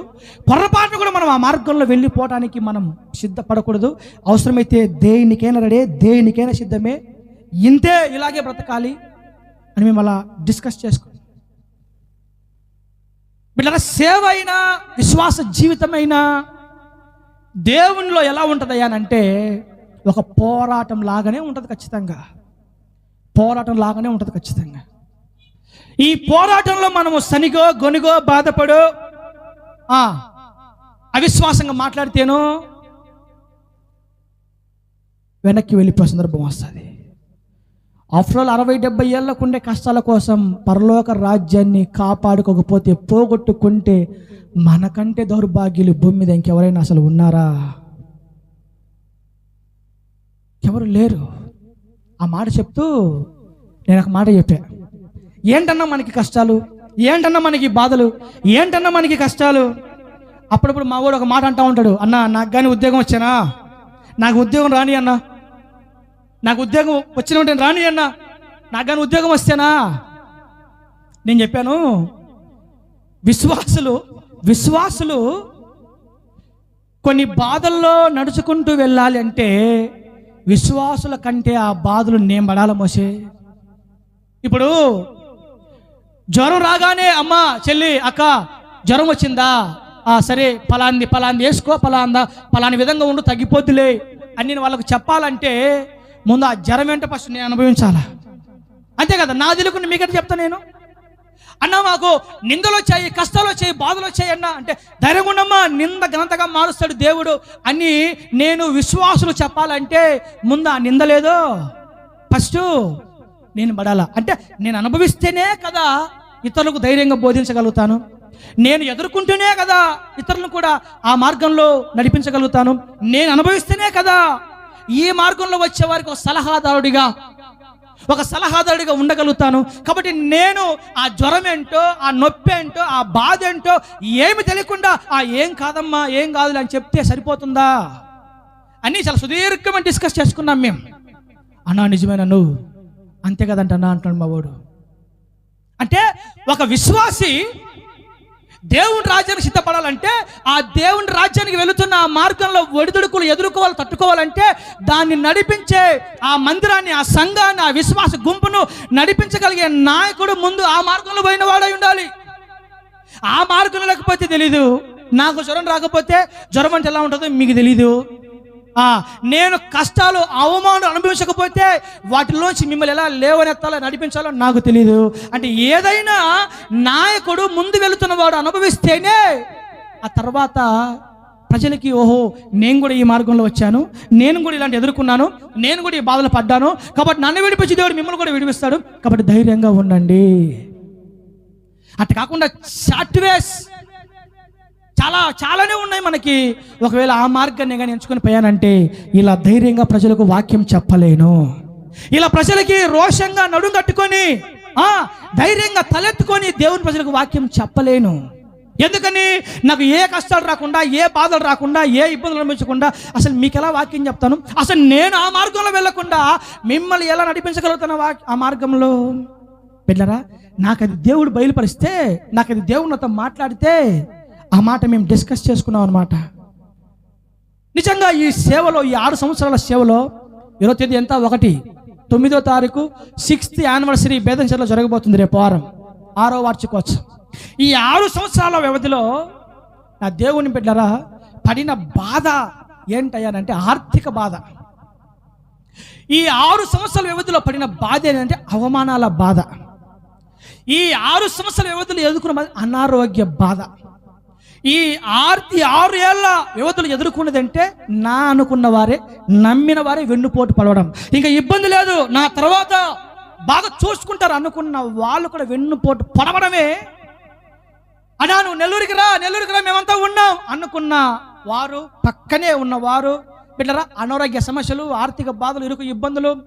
నిజం చెప్పాలంటే ఈ సంవత్సరం నేను పడ్డ ఆర్థిక బాధ నిజంగా అది నేను అనుభవించేదాకా నాకు తెలియదు అంత ఘోరంగా ఉంటుందా అని.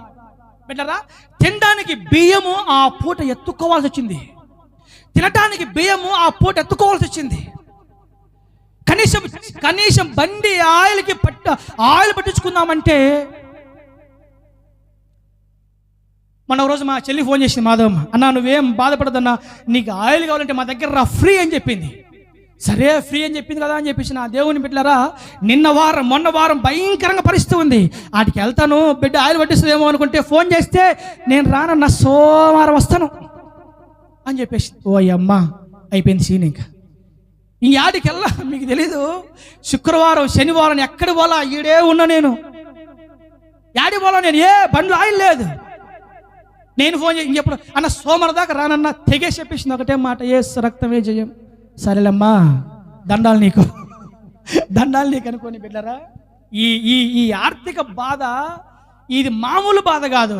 నాకు అనిపించింది, ప్రభువా ఈ బాధే ఎంతమంది పడుతున్నారు కదా, ముందు నేను పడితే వాళ్ళని ధైర్యపరుస్తాను, ముందు నేను అనుభవిస్తే ఆ టేస్ట్. ఒక పూటకు బియ్యం కావాలంటే ఎలా, ఏం చేయాలి, ఎలా ఎత్తుకోవాలి, ఏంటి కష్టం, ఏంటి బాధ, ఏంటి శ్రమ. సరే నేను ఒక్కనంటే సేవకు వచ్చాను కాబట్టి పడతానులే. పిల్లరా నన్ను నమ్ముకొని ఉన్న ఈ మిగతా జీవులు, మిగతా పక్షులను కూడా ఎండిపోయాయి అనుకో, మామూలు ఎండిపోలేదు, మామూలు బాధ కాదు. అయినా కూడా ఈ మార్గంలో నేను ముందు వెళ్తేనే ప్రజల్ని నేను నడిపించగలుగుతాను. హల్లెలూయా, ప్రైజ్ ది లార్డ్. అట్లాగే ఎన్నో ఎన్నో ఇబ్బందులు, ఎన్నో బాధలు, ఎన్నో కష్టాలు, ఎన్నో వ్యతిరేకతలు, పోరాటాలు నా దేవుని బిడ్డలారా ఎన్ని ఎదురైనా కానీ దేవుడు అంటున్నాడు, దైవసేవకుడు చెప్తున్నాడు, ఇదిగో ప్రజలారా, మీకంటే ముందు తెలుసు కానానికి ఎలా వెళ్ళాలో, పరలోకానికి ఎలా వెళ్ళాలో, ఈ ఆత్మయాత్రలో ఎలా నడవాలో మీకంటే ముందుగా యాజకులు ఉన్నారు, లేవీలు ఉన్నారు. వారు ఇదిగో మందసాన్ని మోసుకొని మీ ముందు వారు సాగిపోతున్నారు. మీరేం చేయాలో వారి వెనకాల వెళ్ళండి, వారిని ఫాలో అవ్వండి. వారు వెళుతున్న ఆ మార్గంలో మీరు వెళ్ళండి. ఎందుకంటే మీకు తెలీదు, ఈ మార్గం మీకు ఎప్పుడు తెలీదు, ఈ త్రోవ మీకు ఎప్పుడు తెలీదు. మీరు ఈ మధ్యలో ప్రభువులో పుట్టిన పిల్లలు, ఈ మధ్యలో ప్రభువులోకి వచ్చిన బిడ్డలు మీరు. కాబట్టి యాజకులు వెంబడించండి, వారి మార్గంలో వెళ్ళండి, వారి మందసాన్ని మోసుకుంటూ పోతున్నారు అని యెహోషువ ప్రజలందరికీ తెలియపరుస్తున్నాడు. మీరు గమనించండి, మెలకువ కలిగి ఉదయాన్నే లేచి ప్రార్థన చేసుకుంటూ ప్రతిరోజు దైవజన్ని వెంబడిస్తూ ప్రజలు యోర్దానుకు సిద్ధపడ్డారు. అప్పుడు అంటాడు ఈ మాట, మనం చదివించేమేం దాకా, రేపు దేవుడు అద్భుత కార్యం చేయబోతున్నాడు, మిమ్మును మీరు పరిశుద్ధపరచుకొనుడి. ఆమేన్. గట్టిగా గట్టిగా గట్టిగా హల్లెలూయా, ప్రైజ్ ది లార్డ్. రేపు యెహోవా అద్భుత కార్యం చేయబోతున్నాడు. కాబట్టి ప్రజలారా, మిమ్మును మీరు పరిశుద్ధపరచుకొనుడి. ఇది ఫైనల్ మాట, ఫైనల్ వర్డ్ ఇది. ఆ మాట చెప్పి ప్రజల్ని ఎలా పరిశుద్ధపరచబడిన ఆ ప్రజలను, యాజకులు మందసం మోసుకుంటూ వెళుతున్న ఆ యాజకులను వెంబడిస్తూ వెళుతూ ఉన్నప్పుడు ముందు యాజకుడు, లేరా జాను లే, పైకి లేయి, నా సొక్క పట్టుకు వెనకాల కింద పట్టుకోరా, లాగబాక. ఇజ్రాయేలుడు మందసం మోసి యాజకుడు ఇలా వెళుతున్నారు. బైబిల్ తీయాలాడా? ఇజ్రాయేల్ వెనకాల యాజకుడు ముందు ఏం మోస్తున్నాడు? మందసం అంటే ఏంటి? అంజూర పళ్ళు కాదు, నూనె డబ్బాలు కాదు, కర్చీపులు కాదు.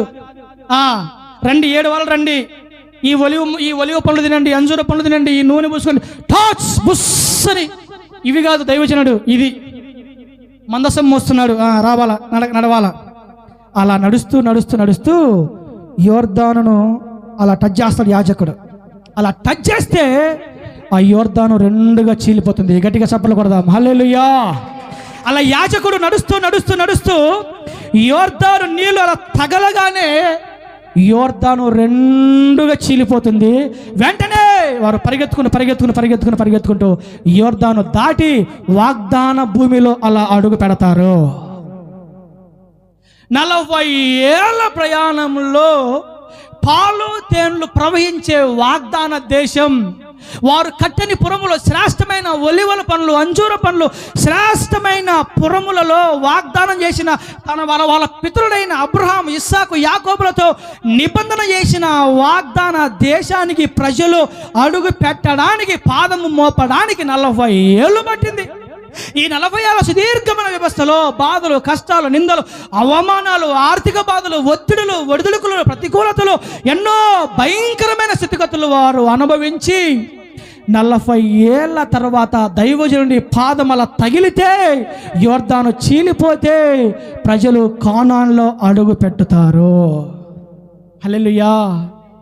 ఈ కానాన్లో అడుగు పెట్టడం కోసం మోషే, ప్రభువా తెలుసో తెలియక కొన్ని పొరపాట్లు చేసింట, నన్ను క్షమించు, నన్ను మన్నించు, నన్ను క్షమించు ప్రభువా.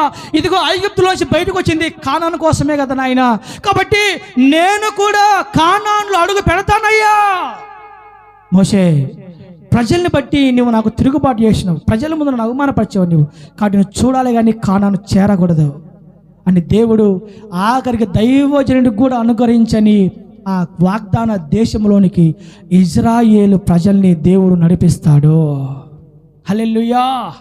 అదే ఫైనల్ వారికి. అక్కడ అడుగు పెడితే నా దేవుని బిడ్డలారా, వారు కట్టని పురములు, నాటని తోటలు, చెట్ల ఫలములు, పాలు తేనెలు ప్రవహించే దేశం, దేవుని కనుదృష్టి, దేవుని కృప, దేవుని కాపుదల లక్ష్య పెట్టిన దేశం, దేవుని చేత ఎన్నుకోబడిన ఏర్పాటు చేయబడిన దేశం కానాను దేశం, ఇజ్రాయేల్ దేశం. మీరు గమనించండి, ఈ రోజు కూడా ఇజ్రాయెల్ దేశం మీదకి యుద్ధాలు వస్తున్నాయి. శత్రులు రష్యా వారు, అనేక దేశాల వారు ఈ రోజుకి ఇజ్రాయెల్ దేశానికి యుద్ధానికి వెళుతున్నా ఒక్కడు కూడా ఓడించలేకపోతున్నాడు కానాన్ని, ఇజ్రాయేల్ని. దేనికి చెప్పు? ఆ దేశము దేవుని కృపలో, దేవుని కాపుదలో ఉన్న దేశం, దేవుడు ప్రేమించే దేశం, దేవుడు లక్ష్య పెట్టే దేశం ఆ దేశం. నేను అంటాను, నా దేవుని బిడ్డలారా, ఈ లోకంలో 40 ఏళ్ళు, వాళ్ళైతే 40 ఏళ్ళు ప్రయాణం చేశారు. మనం 40 ఏళ్ళు, 60 ఏళ్ళు, 70 ఏళ్ళు, 80 ఏళ్ళు మనకు తెలియదు. ఈ లోకంలో 8 ఏళ్ళు ప్రయాణం చేయాలో. అయితే 60, 70, 80 ఎన్నేళ్ళు లోకంలో ప్రయాణం చేసినా ఆఖరికి అడుగు పరలోక రాజ్యంలో పడాల్సిందే. గట్టిగా చప్పట్లు కొట్టి దేవుని మహిమపడదాం. హల్లెలూయా. ఈ లోకంలో ఎన్నేళ్ళు నడిచినా, ఎన్ని ఏళ్ళు ఈ లోకం నడిచినా, ఎన్ని సంవత్సరాలు, 60, 70, 80, నీ ముందున్న మజిలీ, నీ ముందున్న యాత్ర 40, 50, 60, 70 ఎంత కాలం ఈ భూమి మీద యాత్ర చేస్తావో నాకు తెలీదు. అయితే ఇక్కడ నీ యాత్ర ముగిస్తే అక్కడ నీ పాదం మోపాల దేవుని రాజ్యంలో. ఇజ్రాయేలులు యోర్దాను దాటి కానాన్లో అడుగు పెట్టినట్టుగా, అరణ్యాన్ని దాటుకొని కానాన్లో అడుగు పెట్టినట్టుగా, ఈ లోకమని అరణ్యంలో నువ్వు ముగించిన వెంటనే నీ అడుగు కానాన్లో వేయాలి, పరలోకంలో వేయాలి. అగ్ని గుండంలో వేయకూడదు పొరపాటున కూడా. నరకములో నీ పాదములు మోపకూడదు పొర్రపాటున కూడా. ఇక్కడ కళ్ళు మూస్తే దేవుని దగ్గర యుగ యుగాలు, తరతరాలు, కలతలు, కన్నీళ్లు, చీకటి లేని బంగారు సువర్ణమైన తేజో మహిమ కలిగిన యెరూషలేము అనే పరలోక రాజ్య పట్టణంలో కళ్ళు తెరవాలా. మీకు లాజిక్ చెప్పంటారా?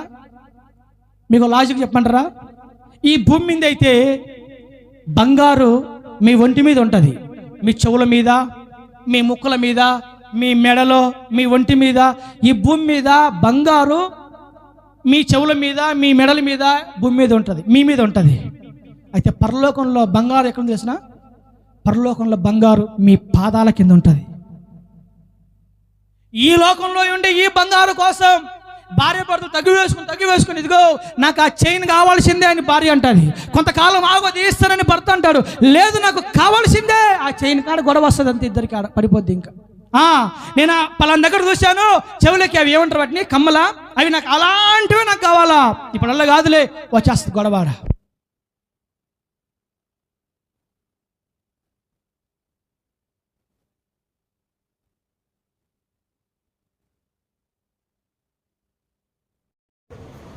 ఎవరు కూడా అగ్ని ఉండడానికి, ఎవరు నరకానికి వెళ్ళకూడదు అనేది నా మెయిన్ ఇంటెన్షన్.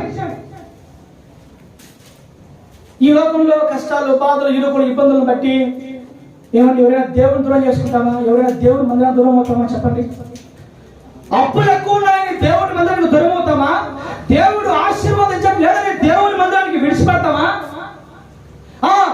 కోటికి లేదు, గుడ్డకు లేదు, వాటికి లేదు, వీటికి లేదని చెప్పేసి దేవుని సన్నిధిని వదిలేసి వెళ్ళిపోతే మనకంటే దౌర్భాగ్యులు ఈ లోకం నుంచి ఎవరైనా ఉన్నారా? ఈరోజు చాలా మంది ప్రజలు దేవుడు ఏం లేదు ఏంటని చెప్పేసి దేవుడు వదిలేసి వెళ్ళిపోతున్నారు, మందిరానికి దూరం అయిపోతున్నారు. కారణం ఏంటంటే ఈ లోకంలో ఏం జరగట్లేదని. నేను అంటాను, ఈ లోకంలో ఏముందని చెప్పి లేకపోయినా పరలోక రాజ్యంలో నీకు టికెట్ సిద్ధంగా ఉంటుంది. హల్లెలూయా, ప్రైజ్ ది లార్డ్. కాబట్టి నా దేవుని బిడ్డగా 8 నెలల ఇజ్రాయెల్ యాత్ర ఎందుకు బోధించాడయ్యారంటే నేను తెలియపరచడానికి. ఐగుప్తు అనే లోకాన్ని విడిచిపెట్టిన తర్వాత మళ్ళీ ఎందుకు చూసుకోకూడదు మీరు. ఇంకా ఆ తర్వాత ఏమవుతాయి? అరణ్యం ఎదురవుతాయి, బాధలు, కష్టాలు, రోగాలు, ఇరుకులు, ఇబ్బందులు, పోరాటాలు, యుద్ధాలు చాలా రేగుతాయి భూమి మీద. అయినా కూడా నాగటి మీద చేయి పెట్టే వెనుక తట్టు చూడకూడదు. అలా చూసి పాత తరపు ఇజ్రాయెల్ రాలిపోయారు, మనమలా రాలిపోకూడదు. ఆ తర్వాత సిద్ధపరచబడాలా, మెలకు కలిగి ఉండాలా, వేకుడులయ్యాలా. నేను మరలా చెప్తున్నా, 6 గంటల దాకా ఎవరు పడుకోకూడదు, శాపం వస్తుంది కుటుంబాల్లోనికి. 7 దాకా పడుకోబాకండి, శాపం వస్తుంది కుటుంబాల్లోనికి. మొదటి జామున లేచి నీ పసిపిల్లల కొరకు నీవు దేవుని వైపు చేతులెత్తు అని బైబిల్ రాయబడింది. మొదటి జామున లేచి ఆకాశం వైపు చేతులెత్తు అని బైబిల్ రాయబడింది. ఇదిగో శోధనలో ప్రవేశించకూడనట్లు మెలకువ కలిగి ప్రార్థన చేయండి అని బైబిల్ రాయబడింది. మెలకువ మెలకువ మెలకువ మెలకువ మెలకువ మెలకువ, దానిని సిద్ధపాటు కలిగిన జీవితం అంటారు. దైవజన్ని ఫాలో అవ్వండి, మందసాన్ని మోసే దైవజన్ని ఫాలో అవ్వండి. మళ్ళా తచ్చులు పుచ్చులు ఫాలో అయ్యే అలాంటి కేటగిరీలో ఉన్న సేవకుని అప్పగించబాకండి. పొర్రపాటున కూడా అది నేనైనా ఇంకెవరైనా సరే గిరగిరి పదేలాలు త్వరలాలు ఖర్చులు నూనె డబ్బాలు ఇలాంటివి మోసే దైవజనుడి పొర్రపాటును కూడా వెంబడించకూడదు. అది నేనైనా ఇంకెవరైనా మరి ఎవరు వెంబడించాలా? వాక్యం మందసం మోసే దైవజనుడే కావాలా? దైవజనుడు మందసం అయ్యాలా? ఇంకేం పోయకూడదు. దైవజనుడు మందసం అయ్యాలి, ఇంకేం పోయకూడదు. మా చర్చకు వస్తే 10,000 ఇస్తాం, మా చర్చకు వస్తే బిర్యానీ ప్యాకెట్ ఇస్తాం, మా చర్చకు వస్తే ఇదిగో గుడ్డలు ఇస్తాం, చీరలు ఇస్తాం. దైవజనుడు మందసాన్ని పోయాలరా? వాక్యం చెప్పాలని పక్కన పెడితే ప్రజలని డబ్బుల చేత, బంగారు చేత, బిర్యానీ చేత, వీటి చేత ఒకనాడని ఒకడు వాడు పొద్దున్న లేస్తే సిగరెట్ కాలుస్తా ఉన్నాడు, సిగరెట్ కాలుస్తున్నాడు. వాడు సగ పెద్ద ఎవరంట? యాకోబనా? అది రైట్ అలా చేయొచ్చట. నేను బీడు దాగి వదిలేసి పెట్టొచ్చా? నేను వదిలేస్తే ఏమవుతుంది? నేను మరలా చెప్తున్నాను, బాధతో చెప్తున్నాను, నీ దైవజనుడు మందసాన్ని మొయ్యాలా, ఇంకా దేన్ని మొయ్యకూడదు. బిర్యానీ ప్యాకెట్లు మొయ్యకూడదు, డబ్బులు ప్యాకెట్లు మొయ్యకూడదు. మా చర్చకు వస్తే అవసరాన్ని జరుగుతాయి. హైదరాబాద్లో చర్చి చెప్పాను కదా, హైదరాబాద్లో ఒక చర్చి ఉంది. ఏంటి? మా చర్చకు వస్తే ఆఫర్, మా చర్చకు వస్తే హాస్పిటల్ అయితే డిస్కౌంట్, ఇదిగో మా చర్చకు వస్తే సస్తే సమాధి పెట్టి వస్తుంది, మా చర్చకు వస్తే ఉదయాన్నే టిఫిన్ వస్తుంది, మా చర్చకు వస్తే బర్త్డే వస్తే బర్త్డే కేక్ వస్తుంది. మందసం పైగా పనికి మాలని దేవుడు చెప్తే మందసం కాకుండా అన్ని వస్తూ ఉంటాయి. ఇంకా ప్రజలు ఏమి రాగా సిద్ధపడతారు, ప్రజలు ఏ పరలోకానికి వెళ్తారు. కాబట్టి వేకువజామున మెలకువ కలిగిన ప్రార్థన జీవితం కలిగి మందసం మోసిన యాజకులు వెంబడిస్తూ నేను ముగి చేస్తాను. ఇంకా మిమ్మల్ని మీరు పరిశుద్ధపరచుకోవాలి. గడి చెప్పాలా? హల్లెలూయా, హల్లెలూయా. మిమ్మల్ని మీరేం చేయాలా? మిమ్మల్ని మీరేం చేయాలా? పరిశుద్ధపరచుకోవాలి. నా దేవుని బిడ్డలా మీరు గమనించండి, ఇజ్రాయేలు ఇన్ని చేశారు కదా, ఇన్ని పాటించారు కదా, ఇన్ని తెలుసుకున్నారు కదా, ఇంత మార్గం నడిచి వచ్చారు కదా. కొంతమంది రాలిపోయారు, మిగతా వాళ్ళు అరణ్యమైన కష్టమైన ఆకలైన బాధ ఏదైనా తట్టుకొని దేవుని కొరకు నిలబడ్డారు కదా, వేకుజామున లేచారు కదా, మందసాన్ని వెంబడిస్తున్నారు కదా, దైవజన్ని ఫాలో అవుతారు కదా. ఎంత చేసినా ఒక పరిశుద్ధత అనేది ఒక్కటి లేదనుకో, మొత్తం వేస్తే ఇంకా ఇది ఫైనల్ వర్డ్. ఎంత చేసినా ఈ 40 ఏళ్ళలో నువ్వు ఎన్నో నేర్చుకోవచ్చు. దేవుని మీద ఆధారపడి బ్రతకడం నేర్చుకోవచ్చు, మొదటి సమయంలో లేచి ప్రార్థన చేసే అనుభవం నేర్చుకోవచ్చు. కష్టాలు, బాధలు, ఇరుకులు, ఇబ్బందులు వచ్చినప్పుడు దేవుని మీద ఆధారపడగలిగిన విశ్వాసం కలిగిన జీవితాన్ని నువ్వు నేర్చుకోవచ్చు. నీకు తగ్గింపు జీవితం ఉండొచ్చు, నీకు ప్రార్థన జీవితం ఉండొచ్చు, నీకు విశ్వాస జీవితం ఉండొచ్చు. కష్టాలు, బాధలు వస్తే దేవుని మీద ఆధారపడగలిగే గుణం ఉండొచ్చు, వెనుక కలిగే వేకువజామున ప్రార్థన చేయగలిగిన ఆ కృప ఉండొచ్చు. దైవజన్ని క్రమం తప్పకుండా మందసం మోసే దైవజన్ని క్రమం తప్పకుండా వెంబడించవచ్చు. అన్నీ ఉండొచ్చు. అన్నీ ఉంటే గుండెల్లో పరిశుద్ధత అనేది లేకపోతే మొత్తం వేస్తే. ఇదే ఇంకా ఒక వ్యక్తి కాలానికి వెళ్ళాలంటే ప్రధానమైనది ఏంటి? పరిశుద్ధత. ఏంటి బిడ్డరా? పరిశుద్ధత. అంతేనండి. కాలానికి టికెట్ ఏంటన్నా అంటే పరిశుద్ధత, హోలీనెస్, ద హోలీనెస్. కాలానికి టికెట్ ఏంటి అంటే పరిశుద్ధత, పరిశుద్ధత, పరిశుద్ధత. ఇదొక్కటి మీరు కాపాడగలిగితే, ఇదొక్కటి మీరు మెయింటైన్ చేయగలిగితే, ఇదొక్క విషయాన్ని మీరు దేవుని నమ్మకం ఉండగలిగితే, ఆయన రాకలే వచ్చినా, మన పోగలే వచ్చినా, ఏది ఏమైనా మన పాదాలు పరలోక రాజ్యంలో పడతాయి. అగ్నిగుండంలో, నరకంలో మన పాదాలు పడవు. హల్లెలూయా. కాబట్టి దేవుని వాక్యం అంటుంది, దేవుడు మీకు కాలానికి పోతున్నాడు, యోర్దాను చూపించబోతున్నాడు. అయితే మిమ్మల్ని మీరు పరిశుద్ధపరచుకోండి, మిమ్మల్ని పరిశుద్ధపరచుకోండి. పరిశుద్ధత అంటే అర్థం ఏంటి? మీరు లోకమును, ఈ లోక మర్యాద అనుసరింపక పూర్వము మీకుండిన అలవాట్లు ఇప్పుడు ఉండక, మునుపు మీకుండిన ఆశలు మీకు ఉండక, సమస్తమైన ప్రవర్తనలో మార్చుకొని దిద్దుకొని పరిశుద్ధులుగా ఉండడమే దేవుడి చిత్తమని 1 పేతురు 1:16 స్పష్టంగా రాయబడింది. పవిత్రత, పరిశుద్ధత అంటే ఏంటన్నా అంటే మునుపు ప్రవర్తన ఇప్పుడు ఉండకూడదు, మునుపు చేష్టలు ఇప్పుడు ఉండకూడదు, మునుపు జీవించిన జీవితం ఇప్పుడు ఉండకూడదు. ఇప్పుడేమో సమస్త ప్రవర్తన మారాలా, సమస్త క్రియలు మారాలా, మాటలు, చూపులు, ప్రవర్తన, నడవడిక, తోటని సమస్తము మారిపోవాలా. ఎవరైనా చూసిన ఏమన్నా ఒకప్పుడు అలా ఉండేవాళ్ళ మా మనిషి, ఇప్పుడు మారిపోయాడయ్యా, మారిపోయాడు. ఇది ఒకప్పుడు అలా ఉండేదమ్మా మనిషి, ఇప్పుడు చాలా మారిపోయింది. నువ్వు మారడమే పవిత్రత. నువ్వు పవిత్రపరచబడకుండా, పరిశుద్ధపరచబడకుండా మెలకు కలిగి ప్రార్థన చేసినా, మందసాన్ని వెంబడించినా, దైవజన్ని వెంబడించినా, ప్రార్థన చేసిన విశ్వాసం ఉన్నా తగ్గించుకుని మంచి గుణములు వచ్చి నీకు, కానీ పవిత్రత లేకపోతే వ్యర్థమే అంటున్నాడు దేవుడు. మిమ్మల్ని మీరు పరిశుద్ధపరచుకోండి, దేవుడు మీకు కారణాన్ని ఇవ్వబోతున్నాడు. కాబట్టి నేను చెప్పాలన్న మాట అంతా ఒకటి బిడ్డారా, మనం పరిశుద్ధులుగా జీవించాల్సిందే. మాటల్లో, ప్రవర్తనలో, తలంపుల్లో, ఊహల్లో, ఉద్దేశాల్లో, నడవడికలో బిడ్డారా. ఇంకా బూతులు మానుకోలేని వారు బూతులు మానుకోండి, సస్తే నరకానికి పోతారు. బూతులు మాట్లాడే వాళ్ళు ఒకవేళ ఉంటే అవి మానుకోండి, సస్తే నరకానికి వెళ్తారు.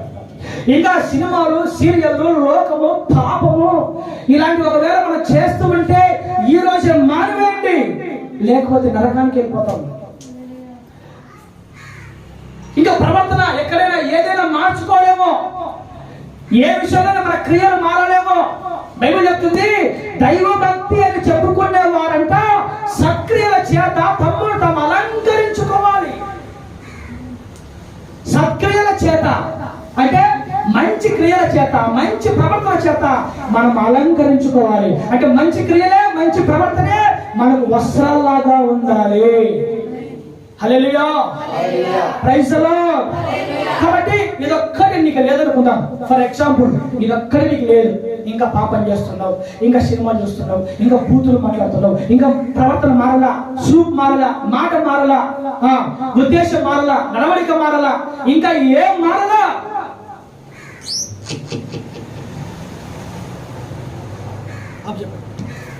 ఇంకా ఏం మారలా, ఇంకా ఏం మారలా. ఏంటి మన పరిస్థితి? మన పరిస్థితి ఏంటి? మన పరలోకానికి వెళ్తామా? వదిలేసి మనం పరలోకానికి వెళ్తామా? కాణాలు అడుగు పెడతామా? దేవుని రాజ్యంలో మనకు సీట్ ఉంటుందా? దేవుని రాజ్యంలో సీట్ ఉంటుందా? మనకి ఉండదు, విడబడతాము. ఒక్కసారి తప్పు చేస్తూ, పాపం చేస్తూ చచ్చిపోయామంటే అగ్నిగుండంలో యుగాలు, తరతరాలు నా దేవుని బిడ్డలారా మనం కాలిపోతూనే ఉండాలి. హల్లెలూయా. అందుకే అంటారు పెద్దలు, అన్ని దీపం ఉండగానే ఇల్లు చక్కబెట్టు, అన్నీ బాగున్నప్పుడే మన బతుకు మారాలా, ప్రవర్తన మారాలా, తీరు మారాలా, సమస్తము మారాలా. ఒకవేళ తెలుసో తెలియకో బలహీనతలు ఉన్నా ఈ రోజే మారాలా, ఈ రోజే పాప క్షమాపణ పొంది విడిచిపెట్టేసేయాలి. మీరు గమనించండి, 40 ఏళ్ళ ప్రయాణంలో ఎన్నో వాళ్ళు అనుభవించారు కదా, ఎన్నో నేర్చుకున్నారు వాళ్ళు, ఎన్నో తెలుసుకున్నారు వాళ్ళు. 40 ఏళ్ళు ఎన్ని నేర్చుకున్నా, ఎన్ని తెలిసినా, ఎన్ని పాటించినా ఆఖరికి పవిత్రత అనేది లేకపోతే ఏంటి పరిస్థితి? కాబట్టి దేవుడు అంటున్నాడు, ఇదిగో దేవుడు మీకు కారణాన్ని ఇస్తాడు. రేపు ఏం చేయాలి? ఈరోజు మిమ్మల్ని మీరు పరిశుద్ధపరచుకొనుడి. మళ్ళీ మనం పరిశుద్ధపరచుకుందాము గాక. అంటే అర్థం ఏంటన్నా? అసలు మాకు ఆ పదం అంటే తెలియదన్నా. అర్థం ఏంటన్నా అంటే ప్రవర్తన క్రియలు మారాలంతే. ప్రవర్తన మారాలి, క్రియలు మారాలి, మాట మారాలి, తీరు మారాలి, చూపు మారాలి, నడక మారాలి. మారటమే పవిత్రత. ఈ లోకమైనను ఈ లోకములు ఉన్న వాటిని అనుసరింపక ఉత్తమమైనది దేవుని చిత్తం ఏదో తెలుసుకొని మీరు మారి రూపాంతరం చెందాలి. రూపాంతరము చెందిన వారికి పరలోక రాజ్యం ఉంటుంది.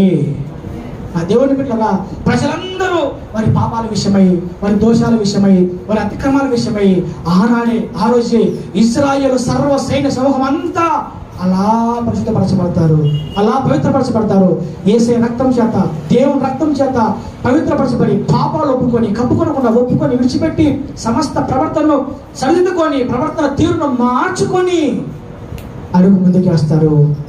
కానాన్లో అడుగు పెట్టేశారు. కాబట్టి ఒకే ఒక మాట చెప్తున్నాను, పవిత్రత లేకపోతే పరలోకం లేదు. ఇంకా ఏమన్నా చేయి నువ్వు, ఇంకా నువ్వు ఏమైనా చేయి, ఇంకా నువ్వు ఎంత భక్తి ఏం చేయి. సంవత్సరం రోజులు ఉపవాసం ఉండు, సంవత్సరం రోజులు ఉపవాసం ఉండు, నీళ్ళు తాకుండా బలమైన విశ్వాసం కలిగి ఉండు, అంచుల మటుకు మంచి తగ్గింపు కలిగి, మంచి ప్రార్థన, లేస్తే ప్రార్థన ఉండు. కానీ ఆ పవిత్రత చూసారా, పవిత్రత అదొక్క విషయంలో తప్పేమనుకోండి మొత్తం తప్పదు. అందుకే బైబిల్ రాయబడింది, మిమ్మును మీరు పరిశుద్ధపరుచుకొనుడి. నేను అంటాను ఒక మాట, ఏళ్ళ తరబడి మనం ప్రభువుని నమ్ముకున్నాం, ప్రభు దగ్గరకు వచ్చిన మనం ఇంకా మారకపోతే ఎట్లా చెప్పండి? ఇట్లాగా నిజం చెప్పండి, మీరు మారారా? మీరు మారారా? మీరు మారారా? మనలో మార్పు ఉందా? మనలో మార్పు ఉందా? మనలో మార్పు ఉందా? మనలో మార్పు. ఆ మధ్య ఒకటి చెప్పాడంట, నువ్వు మారేవరా అబ్బాయి అంటే, నేను మారనన్నా అని చెప్పాడంట. ఎట మారేవరా అంటే, ఒకప్పుడు యేసు ప్రభు గురించి మాట్లాడితే ఎవరైనా కొట్టేవాళ్ళను నేను. యేసు ప్రభు అన్నా, యేసు ప్రభు మాట్లాడి నాకు పడదు, ఎవరైనా అలా చెబితే వెంటనే కొట్టేవాడిని నేను అని చెప్పాడంట. మరి ఇప్పుడు ఎలా మారేవరా? ఇప్పుడు ఎలా మారానంటే, ఒకప్పుడు యేసు ప్రభు నమ్ముకునే వాళ్ళని, నమ్ముకోమని చెప్పిన వాళ్ళని కొట్టేవాడిని. ఇప్పుడు యేసు ప్రభు జోలికి ఎవరు వస్తే వాళ్ళని కొడతా అన్నాడంట. కొట్టడం మాత్రం మానలా. అప్పుడు కొట్టాడు, ఇప్పుడు కొడుతున్నాడు. అప్పుడు యేసు ప్రభు నమ్ముకుంటే కొడతా అన్నాడు, ఇప్పుడు యేసు ప్రభు జోలికి వస్తే కొడతా ఉన్నాడు. కొట్టడం మాత్రం మారలేవాడు. మళ్ళీ ఇంకేంటి, ఇంకేం మారాడు ఇంకా వాడు? దేవుడు పెట్టారా? మారేం అనుకుంటూ మన జీవితాల్లో మళ్ళీ మనం మోసపరుచుకోకూడదు. మేము ఇక మారిపోయాం అనుకుంటూ మళ్ళీ మనం మోసపరుచుకోకూడదు. సమస్త ప్రవర్తన మారాలి. నాకు సిగ్గు చేయడం ఒక మాట ఏంటంటే, కనీసము మన సంతోషాలు కాదు, బయట వాళ్ళు కొంతమంది నేను గమనిస్తే పిల్లగా విశ్వాస కలిసి వందనాలు కూడా చెప్పుకోరు.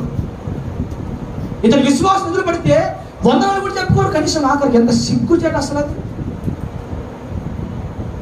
కనీసం ఎవరైనా కనబడితే దేవుని పెట్టు వందనాలు కూడా చెప్పుకోరు. అది వారి భక్తి. తెలీదా? క్రైస్తవులు దేవుని పెట్టు ఒకరు పలకరించినప్పుడు వందనాలన్నా, ప్రైజ్ అలా వందనాలు చెప్పుకోరు. అది కూడా తెలియదు. అందుకే సండే స్కూల్లో ఎక్కువ నేను కోటింగ్ ఇస్తామంట, కనబడితే వందనాలు చెప్పారా ఎవరైనా కానీ. ఎవరు కనపడినా మనం వందనాలు చెప్పాలి. మనం ఎవరు కనిపించిన వందనాలు చెప్పాలి. ఇది అలాంటివి, ఈ పునాదులు చాలా మందికి ఇంకా ఏం మారుతారు, ఏం పరలోక రాజ్యానికి వస్తారు, ఏం ఎత్తబడతారు, ఏమి దేవుని రాజ్యంలో కాలు నొప్పుతారు చెప్పండి. పెట్టారు. మనం మారాలి. మన ప్రవర్తనలో మార్పు మారాలి, మన తీరులో మార్పు రావాలి, మన మాటల్లో మార్పు రావాలి, మన విధి విధానాల్లో మార్పు రావాలి, మన జీవన శైలిలో జీవిత విధానంలో మార్పు కలగాలి అనుకోవాలా. ఒకప్పుడు అలా ఉన్నాడు, ఇప్పుడు మారిపోయాడు. ఒకప్పుడు అలా ఉంది, ఇప్పుడు మారిపోయింది. పవిత్రత, పరిశుద్ధులుగా మారటమే, మారిపోవటమే పరలోక రాజ్యానికి సీటు, అర్హత, టికెట్ సంపాదించిన వాళ్ళం అవుతాము. హల్లెలూయా. కాబట్టి నా దేవుని బిడ్డలారా, నేను ఈ మాటలు గురించి చేస్తున్నాను. ఇంకా ఈ 40 ఏళ్ళ సుదీర్ఘ యాత్రలో 8 నెలల క్రితం ఐగుప్తులో స్టార్ట్ అయింది మన జర్నీ. నుంచి 8 నెలలు మనం కొనసాగించాం ఇశ్రాయేలు యాత్రను. ఎన్నో నేర్చుకున్నారు, ఎన్నో తెలుసుకున్నారు, ఎన్నో పాటించారు. కానీ చివరికి వచ్చరికి కానాను అడిగిపెట్టడానికి ఒకే అవసరమైంది. అదేంటంటే పవిత్రత, పరిశుద్ధత. దేవుడు అంటాడు, మీరు పవిత్రపరచుకోండి, అడుగు పెడతారు. వారు పరిశుద్ధపరచబడ్డారు, అడుగు పెట్టేశారు. కానాను దేశం వారి సొంతం అయిపోయింది. హల్లెలూయా. ఆ కానాన్లో కూడా చాలా ఉన్నాయి. కానాన్లో ఎరికో ఉంది, హాయి పట్టణం ఉంది, ఇంకా చాలా జయించారు, చాలా ఓడించారు. అయితే చివరిగా ఒక మాట చెప్పి ముగించాడు. విషయం ఏంటంటే, ఈ యెహోషువ ప్రజల్ని కానానుకు నడిపించిన తర్వాత, కానానుకు తీసుకెళ్ళిన తర్వాత పిల్లరా, కానాను దేశం అంతటిని యెహోషువ స్వాధీనపరచుకోలేకపోయాడు. మరి ఎవరు వచ్చారు? యెహోషువ తర్వాత వినాలా, యెహోషువ తర్వాత ఎవరు వచ్చారు? యెహోషువ తర్వాత ఎవరు వచ్చారయ్యా అని అంటే, యెహోషువ కొంతకాలం నడిపించారు. కానాను పూర్తిగా స్వాధీనపరచుకోకుండా యెహోషువ మధ్యలోనే చనిపోతాడు. యెహోషువ కూడా. మరి ఎవరు వచ్చారు? యెహోషువ తర్వాత న్యాయాధిపతులు వచ్చారు. ఎవరు వచ్చారు? న్యాయాధిపతులు వచ్చారు. వాళ్ళెవరు? యెఫ్తా, సంసోను, గిద్యోను. వీళ్ళు న్యాయాధిపతులు వచ్చారు యెహోషువ తర్వాత. ఈ న్యాయాధిపతులు కూడా కానాను దేశాన్ని పూర్తిగా స్వాధీనపరచుకోలేకపోయారు. సంసోను దేవుడు న్యాయాధిపతి నిలబెడితే తెలీల వల్ల పడుకొని ఆఖరికి ఇదైపోయాడు. గిద్యోను చూస్తేనేమో కొందరికి న్యాయం చేశాడు, యెఫ్తా చూస్తేనేమో కొందరికి న్యాయం చేశాడు. ఇలా కొంతమంది న్యాయాధిపతులు ప్రజలు నడిపించి వారి జీవితాలు ముగించారు. ఆఖరికి ఈ కానాను దేశం పూర్తిగా ఆక్రమించి షియోన్ అనే షియోను కోటను పట్టుకున్న ఏకైక ధీరుడు, వీరుడు ఎవరంటే the great man of God దావీదు మహారాజు. దావీదు రాజైన తర్వాత దావీదును దేవుడు గొర్రెల కాపరిలోంచి ఎన్నుకొని ఏర్పాటు చేసుకొని, ఆ గొర్రెలలోంచి పిలుచుకొని ఏర్పాటు చేసుకొని ప్రజలందరికీ రాజుగా చేస్తే, ఆ దావీదు రాజైన తర్వాత కానాను పట్టణం మొత్తాన్ని స్వాధీనపరచుకొని దేవుని ప్రజలకు అంకితం చేస్తాడు. హల్లెలూయా. దావీద్ ఈ ఐగుప్తు నుంచి కానాను యాత్రలో నా దేవుని బిడ్డలారా ముగ్గురు ప్రధాన పాత్రలు. ఒకటి మోషే, రెండు యెహోషువ, మూడు దావీదు. ఈ ముగ్గురే ప్రజలకు కానాను చేర్పించగలిగారు. మోషే ఐగుప్తు నుంచి యోర్దాను వరకు నడిపిస్తే, యెహోషువ యోర్దాను నుంచి కానానులో కొంత దూరం వరకు నడిపించారు. ఆ తర్వాత దావీదు రాజైన తర్వాత కానాను దేశం మొత్తాన్ని స్వాధీనపరిచి ప్రజలకు అప్పగించి షియోన్ అనే పట్టణాన్ని ఏర్పరచుకొని ఆఖరికి దావీదు కుమారుడి ద్వారా, సొలొమోను ద్వారా ఒక పెద్ద యెరూషలేము మందిరాన్ని ఇశ్రాయేలు దేశంలో దేవుడు కట్టించడం జరుగుతుంది. హల్లెలూయా. కాబట్టి ఒకే ఒక మాట చెప్తాను, దేవుడు మనకు కానాన్ని ఇస్తాడు, మనం పరిశుద్ధులుగా మారుదుముగాక. మారాలి. సమస్త ప్రవర్తనలో మనం మార్పు చెంది దేవుడి దృష్టిలుగా సాగిపోదాం. దేవుడు మనందరికీ కానాను దయచేయునుగాక. కలుపు